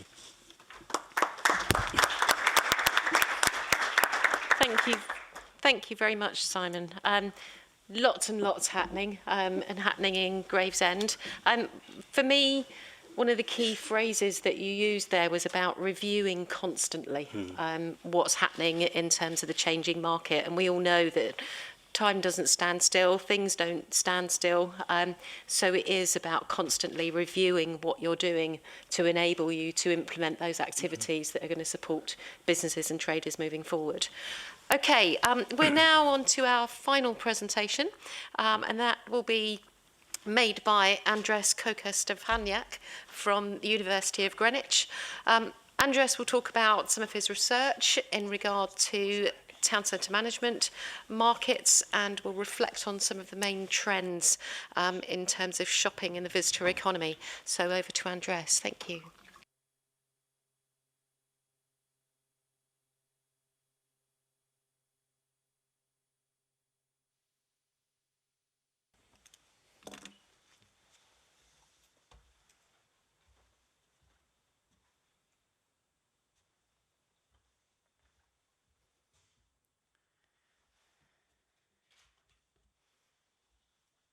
Okay. One of the main arguments that I'd like to make as part of this final presentation is the fact that town centres, high streets, markets face very, very similar challenges. They face decline, but they also face very, very similar opportunities. They can also, crucially, learn from each other. And that's probably quite an important thing. And that's why, as part of this project, Go Trade, we've never looked at markets in isolation. Inevitably, we will answer some questions. We'll share with you some of the data from the survey that we've done as part of this project. But we'll probably raise even more questions than the ones we answer. And if I may use my magic wand, which acts as a clicker as well, and move on to the next slide. I think this is quite a story familiar to all of us, the decline of town centres in the UK, in many parts of Europe. Nothing new. And as the source, the paper, the journal paper highlighted in this slide argues, yes, a lot of it has been down to policy making and policy. Has been, in this particular case, the UK government policy has been at fault as contributing to this decline. However, we can't just blame policymakers, we can't just blame governments. There's more at play here, and the argument will be made as part of this presentation that it's probably management, also the management of these places and their strategic positioning that have contributed inevitably or partly so to this decline. The same situation affecting markets, not surprisingly. Rochdale in the UK being probably one of the latest victims of what remains a very difficult fiscal situation, financial situation for markets, as well, again, as town centres. They're affected inevitably by changes in consumer behaviour, which have been alluded to earlier on,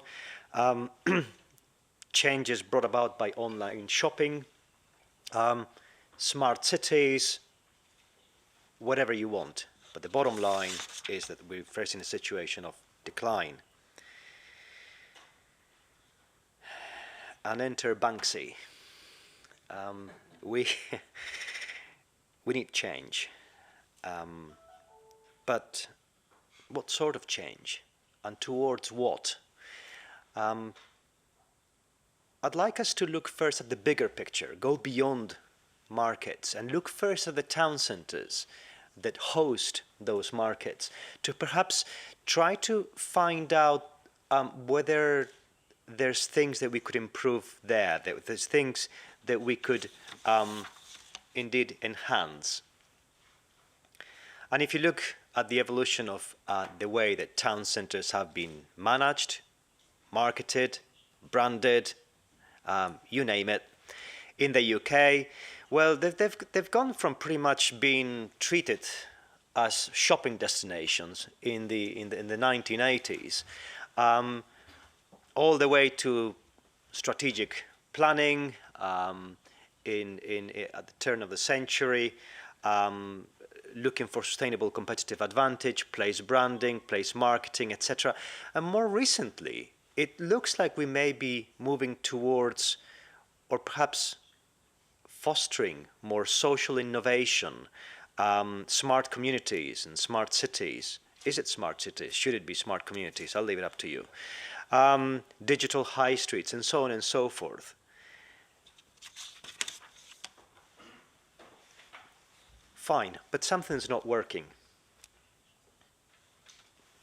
We're still facing decline, and this decline hasn't occurred in the last 10 years.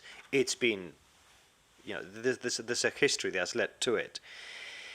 Well, the number of organizations that support place management, in fact, are membership organizations for place managers, town centre managers, managers of business improvement districts, more about that later, has been growing ever since. Here is but a few of them. A conservative estimate would tell you that we've got at least 3,000 place management schemes across Europe, and that's a very, very conservative estimate. Lots of different types of place management schemes. Some of them are formal, some of them are informal. In other words, they've got formal arrangements, including perhaps a set of values. They've got contracts in place, etc., etc. Some of them are informal. Their funding, it ranges anything from fully public funded to fully private funded. And again, business improvement districts are probably at the private funding end. Are they the answer to all our problems? We don't know. In some locations, maybe. In some others, difficult to tell.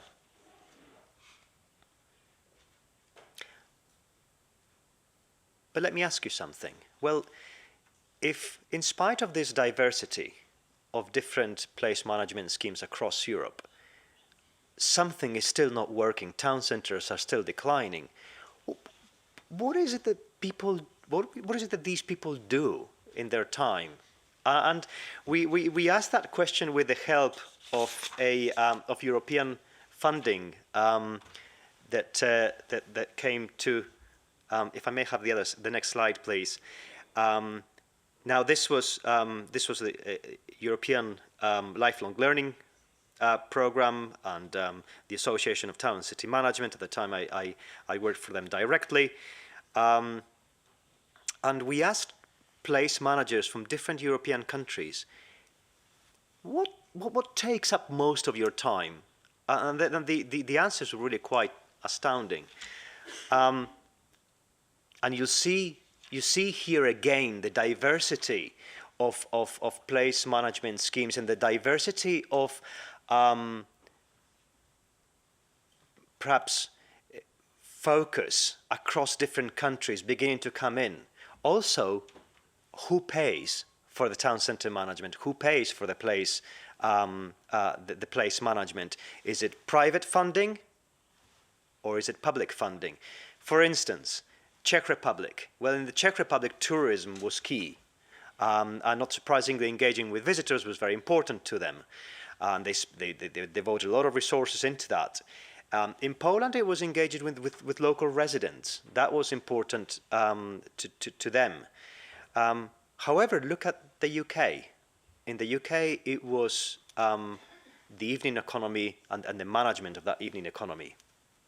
Next slide, please. And along with that theme, again, Czech Republic, events and festivals, not surprisingly, it's part of tourism. Poland, well, that's interesting.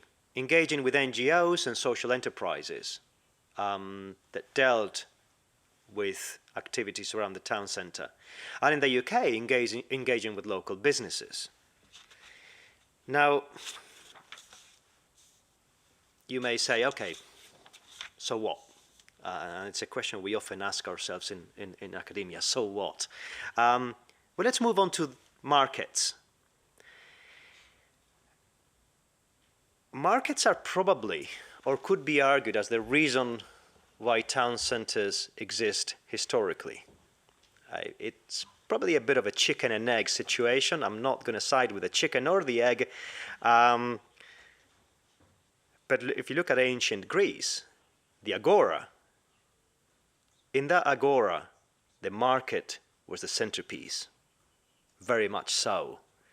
Yes, it was a place for discussion. Yes, it was a place for exchange of knowledge, exchange of innovation, philosophical argument, but it was crucially a gathering place. And one of the main reasons was that market in there. Markets have also more recently, as part of the Arab Spring, been the catalyst for change, for social change.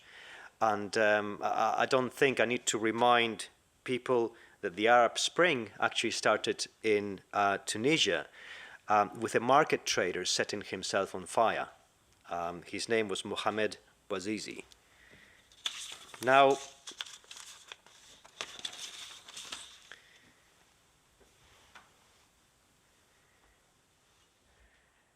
unfortunately, the average age of our market trader is 55 years old.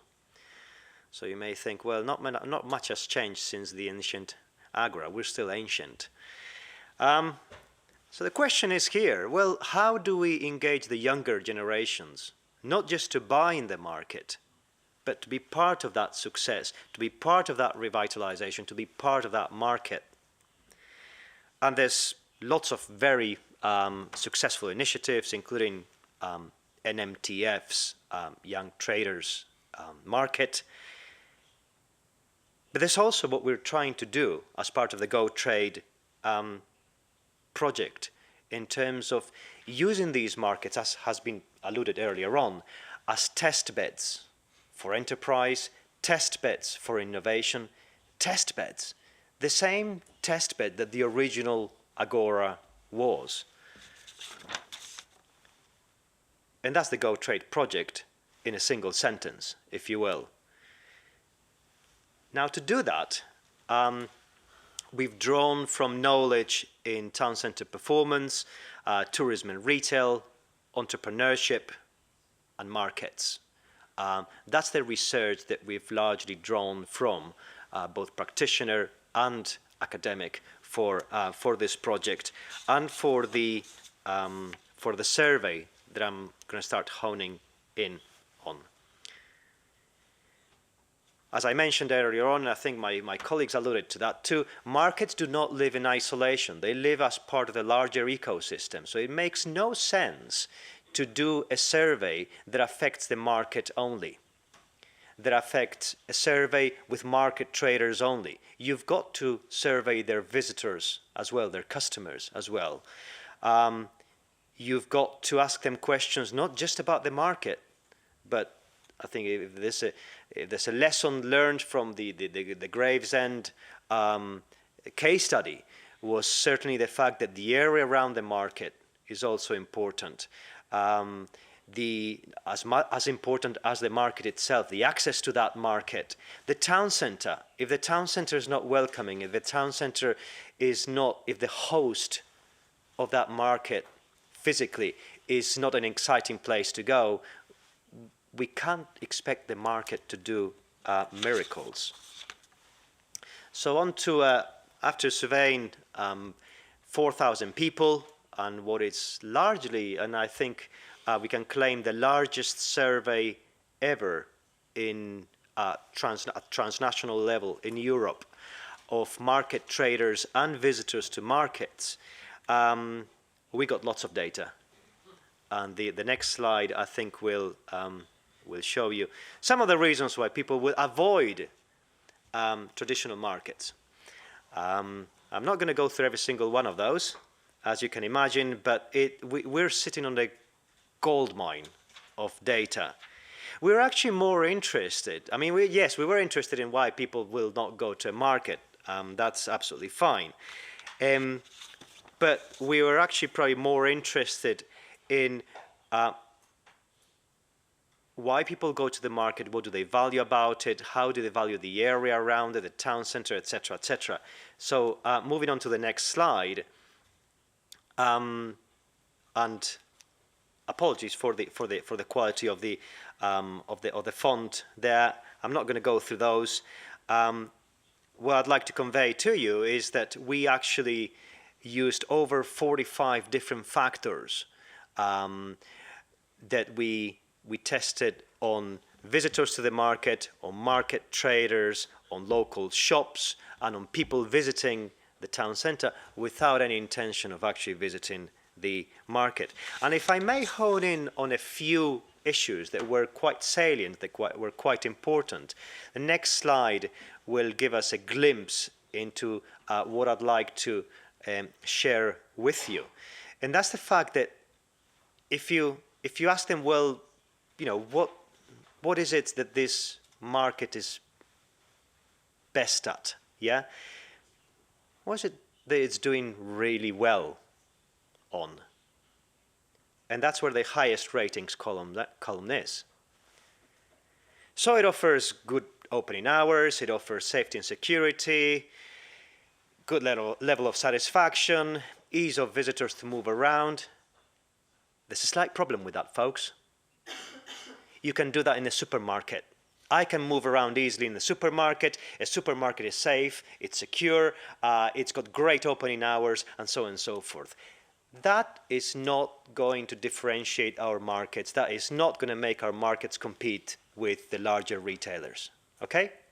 However, some of the things that may be more difficult for a larger retailer to do, and which are quintessential to our markets, to their agoras, town centers, and so on and so forth, are the things that people told us, in this case, talking about the market only, yeah, not the surrounding area, the market only. They told us, look, we would like to see more events, more entertainment. We'd like to see the market being able to deliver an authentic experience. We'd like it to be more attractive. And that is beginning, there is the link with visitor economy and tourism. And that's what I'd like to discuss briefly with you over the next few slides. Next slide, please. And this is now looking at the area, not the market, this is the area, this is the town center hosting the market. And again, we ask the same people in that market, doing shopping in that market, market visitors, market customers, whichever way you want to call them. Evening economy. Why is this town not making more of the evening economy and the market too? Why is it that this town center perhaps should be able to offer a better experience to visitors? So again, in line with what Simon was saying earlier on, well, is the experience economy stupid? It's that simple, and therefore tourism, and it's probably the one missing link we've been neglecting for so many years, because we see tourism destinations as tourism destinations. We don't see them necessarily as town centers where people live and are trying to have a good quality of life. So enter the nighttime economy. Next slide, please. And well, on this front, in the UK. Next slide, please. It's a huge value to us. It's 66 billion pounds in value. 40% of this is in London. Notice how polarized the nighttime economy is in terms of where the revenues are coming from. Great for me, I live in London. but clearly it shows that we've got a long way to go in other parts of the country. So the question that begs here is, well, why is it that markets are not doing more on this front? And should they be doing more about the nighttime economy? Next slide, please. Enter the visitor economy. And on this front, next slide, please, I'm going to put the spotlight on business improvement districts. Business improvement districts are largely private funded place management schemes. We did a piece of work at the time with the Association of Town City Management, and we looked at their business strategies of business improvement districts across the country, and we found that out of 133 strategies, only 80 made a reference to tourism, and only 8 business improvement districts actually made reference to the visitor economy per se. So, well, that's fine. The sharing economy will sort that out for us. The growth of the sharing economy, particularly in London, next slide please, has been astounding. It has quadrupled over the last 5 years. In places like Barcelona, Berlin, etc., it's already creating problems of over-tourism, of tourism phobia, negative reactions to tourism and the visitor economy. And yet, when we did research with people who engaged with the shared economy and the reasons why they would want to live in someone's flat or someone's house, basically, for that week or two, or in fact 2 or 3 days. This is what we found out. Next slide, please. They were looking for authenticity.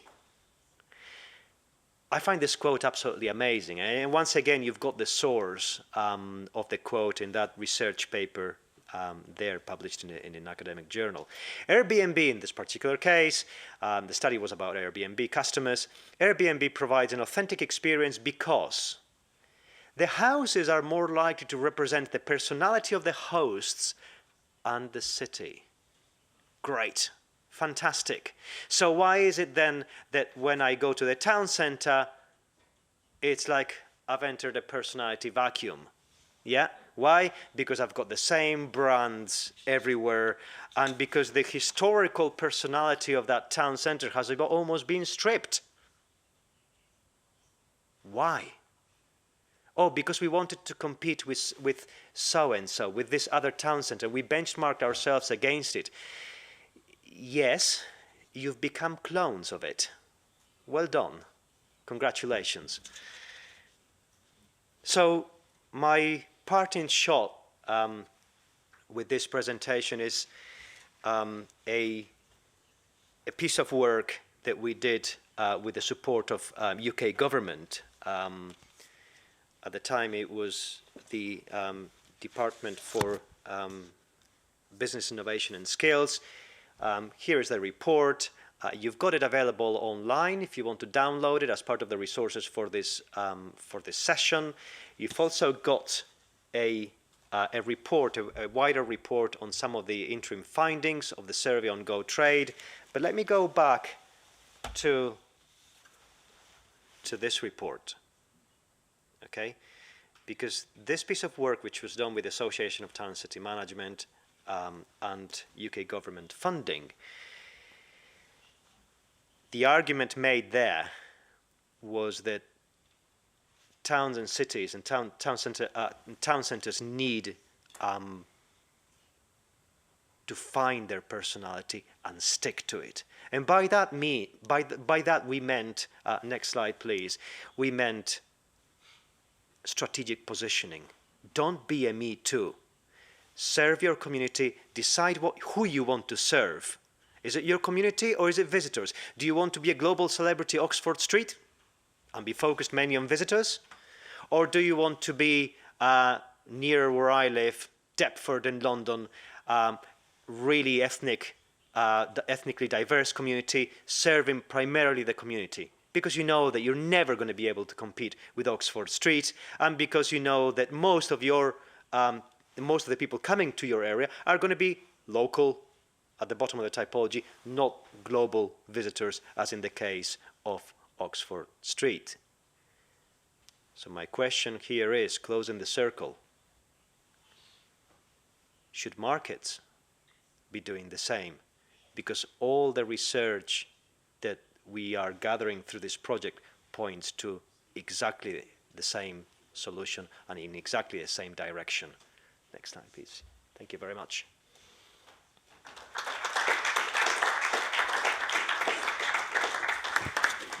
Thank you, Andreas. Lots and lots to take in from Andreas's presentation, and huge amounts of research that have been undertaken, both in terms of wider place management as well as markets. So I would encourage you to have a look at the research that's been undertaken for the Go Trade project and reasons why people visit markets and why they don't. But also the interesting research and work that he did around personalities of place.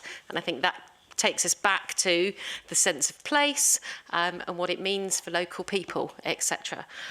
So that's the end of our presentations. I'd like to open it up to the floor and to you guys. So if people have any questions, please put your hand up. I will point to you and then I'll ask you to introduce yourself and say where you're from. Gentleman at the back. Can you use the microphone, please? If you press the red button. Okay, just a question about parking and access. It seems to be a problem in many places for markets and success. If it's costly to park, why would you go there? Thank you for that. I'll take that first, while other people might want to have a think about it. I, in a previous job, kind of became a bit of an expert on being asked those kinds of questions around parking. I used to work for the Association of Town and City Management, and they produced 2 pieces of research looking at car parking. Firstly, in relation to footfall in a town centre, and the second piece of research was looking at different case studies. Now, one of the things to come out of that footfall piece was that there wasn't necessarily any correlation between the cost of car parking and the numbers in terms of footfall.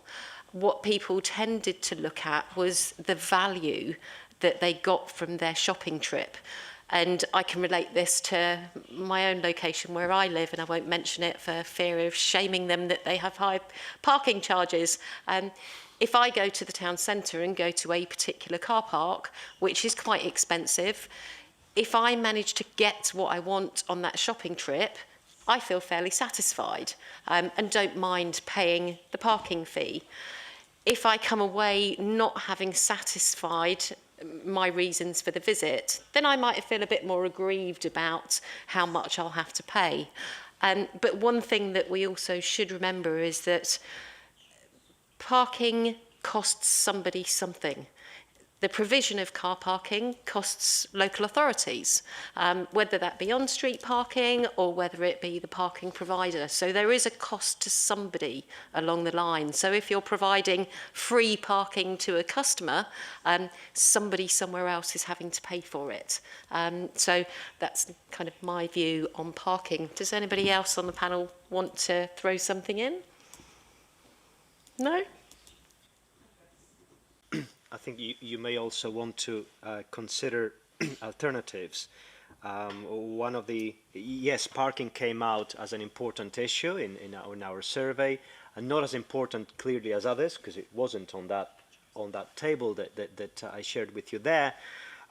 However, something that people valued just as much as parking was pretty much at the same level was public transport, and the provision of a sustainable, convenient public transport.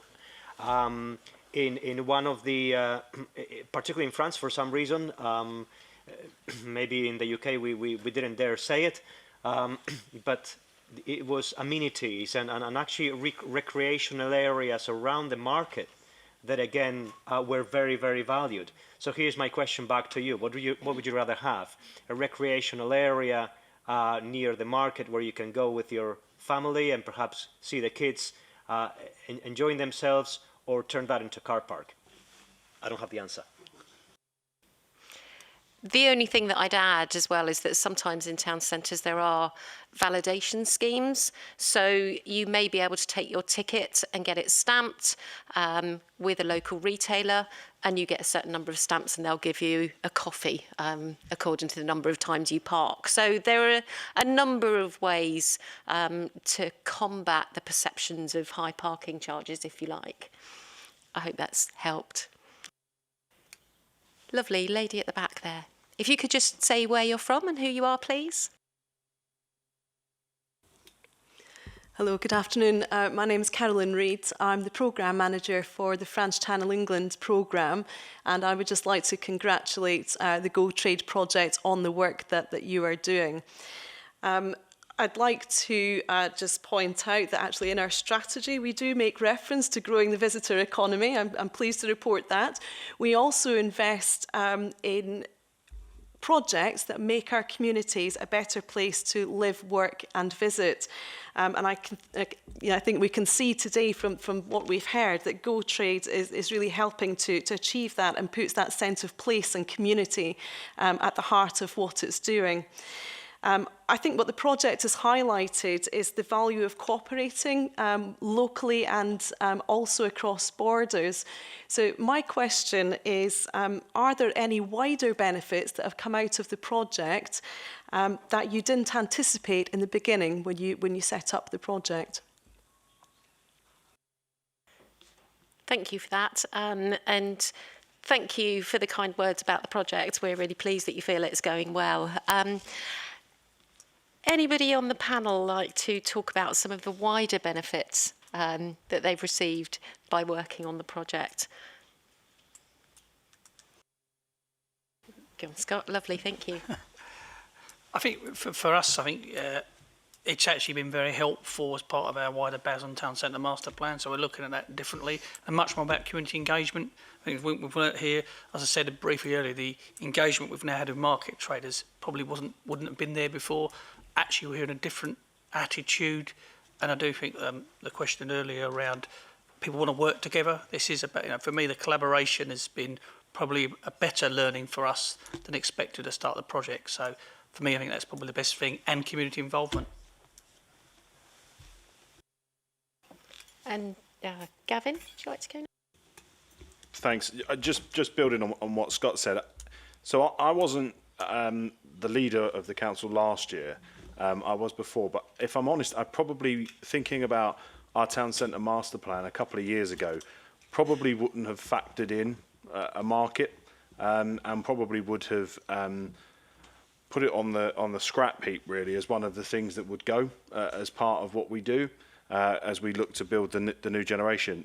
2 years later, I would say that that's absolutely not the case now, and that the market will be central to what we do. And exactly as Scott's just said, because of the conversations that we've had, we have been able to bring South Essex College into the town centre, which is in part why we've moved the market to where it is now. We're already master planning for, as I've said earlier on in my speech, the biggest regeneration project in Basildon. And again, the questions that we ask now are about where will the market go, not will we have a market. So I think Go Trade has massively helped us in that respect to ensure its future really, and to ensure it's part and parcel of what we do. So it's been hugely beneficial in that sense. Lovely, thank you. And Simon at the end. In terms of unforeseen benefits, we've, as partner in the project for us, is Visit Kent. It's given us the opportunity to work with new stakeholders who we haven't previously worked with, and this is at a really important time for destination experiential tourism, and the fact that food and drink is a major driver for all of us is really important. And some of the lessons we've learned from some of our French partners, working with Amiens, working with Caen, working with Lambre, we've actually picked up how that market forms a traditional part of that community and is part of that offer, and certainly something that we've learnt from and been very attentive to. So I would say there's been some unforeseen developments with new networks, for example in Kent with the Kent Farmers Markets Association, produced in Kent, really where it's woken us up and given us a push to actually reach out and develop those links in our own county. Simon's left from Gravesend, but one thing we worked closely on together is some of the thematic cooperation between North Kent in trying to really put the visitor at the heart of our new strategy. And of course the North Kent work we've been doing with Gravesend has really been about picking on all the strengths that area's got, from the Medway through Swale right through to Gravesend, because it's by working together that you can generate the economy of scale to actually put the visitor first and make it really, really attractive. And the market becomes a hub. You know, when we talk about Dickens in 2020, we want to bring Dickens to that market and bring that Gravesend market to life. So there's a real opportunity, and these aren't necessarily direct outcomes for the project, but they're definitely spin-offs that we've really appreciated and our team has appreciated. If I may add to that very briefly, years and years of research with small retailers. In all those years, one of the perhaps more moving questions that I was asked when doing the research in the field, and I suspect it may have been asked on this project as well, is, well, we're just small retailers. Why are you doing this research? You're a university. Who wants to know? And the answer is very simple, but again very powerful. Because you matter. Because as small retailers, you do matter, and you play a huge role in the town centre. And that's when the conversation would start, and we end up having a conversation instead of doing the survey. But that conversation was probably more important in terms of affecting positively the mindset of these people who very often feel very hard done by. Then, you know, that probably had more influence than years and years of reports and data and research and whatever else. And one should never underestimate that. But Oui, de façon très... Yes.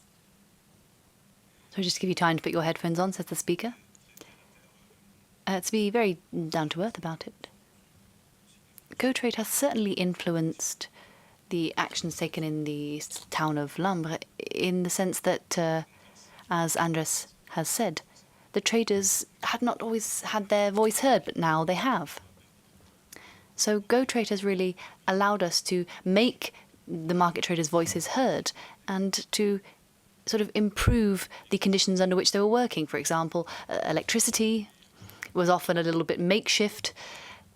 The way that the stands were built was a little bit makeshift. So it's allowed the city of Lambre to really work on this and to improve the market square itself. We've got work planned there for 2020-2021, and that's certainly one of the positive effects of GoTrade that we hadn't necessarily expected, i.e. that we're really improving the working conditions, the conditions also for customers, and on top of the conditions for the traders on the market. Thank you very much. Just from the perspective of the NMTF, who I represent and do the project management on behalf of for GoTrade, they provide the secretariat to an all-party parliamentary markets group. And GoTrade has really given us the opportunity to talk about cross-border collaboration, as well as the detailed research that has been undertaken by Greenwich. So really get markets on the minds of members of parliament and also policymakers in the UK. And I don't think, and whilst, yes, of course, it's an all-party parliamentary markets group, having other examples from elsewhere and with different cultures, I think has helped. And I think especially at the moment when there's been so much talk about the death of the high street and town centres are dying, actually to position markets in this space as actually being one of the tools in the toolbox to help revitalise and regenerate town centres, I think that's been really, really useful. And we've certainly taken a lot from Go Trade and been able to talk about the different things we're doing on the project as part of that all-party parliamentary group as well that the NMTF supports. So definitely lots of benefits, and not least being able to meet our French colleagues and go to see exactly what they're doing. And looking at the different cultures as well, actually, because English markets and French markets are different. And communities value markets in a different way in France than they do in the UK. So all that learning, I think, is just invaluable, really. Paulina. Just maybe 2 small reflections. So I was really pleased to listen and to hear about the value of exchange of experience, because this is also what we kind of put a lot of stress on. So the events, workshops, and even all the work around the guide for small retailers was also about the exchange of experience, and we hope that it's going to be further so. And it brought a lot of interesting projects together, and people really could discuss their particular stories. And this is also what we want to pursue, this path in the communication on retail restrictions. It's also exchange of experience, but this time it's among national authorities on what means can be used to actually pursue your public policy objectives, but maybe in a less restrictive way. It's again exchange of experiences.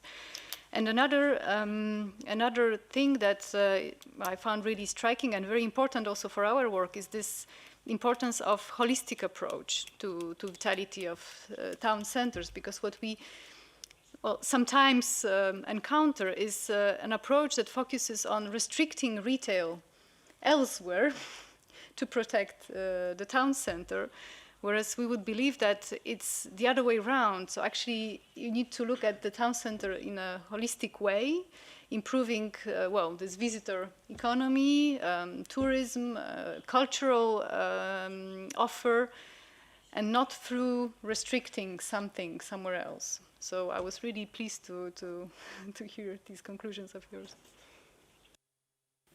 Thank you. Are there any other questions that anyone would like to pose to the panel? Or any observations or share any stories that you have from your markets? No? Nothing. Okay. Are there any final comments from the panel that anyone would like to make? No? Okay. Lovely.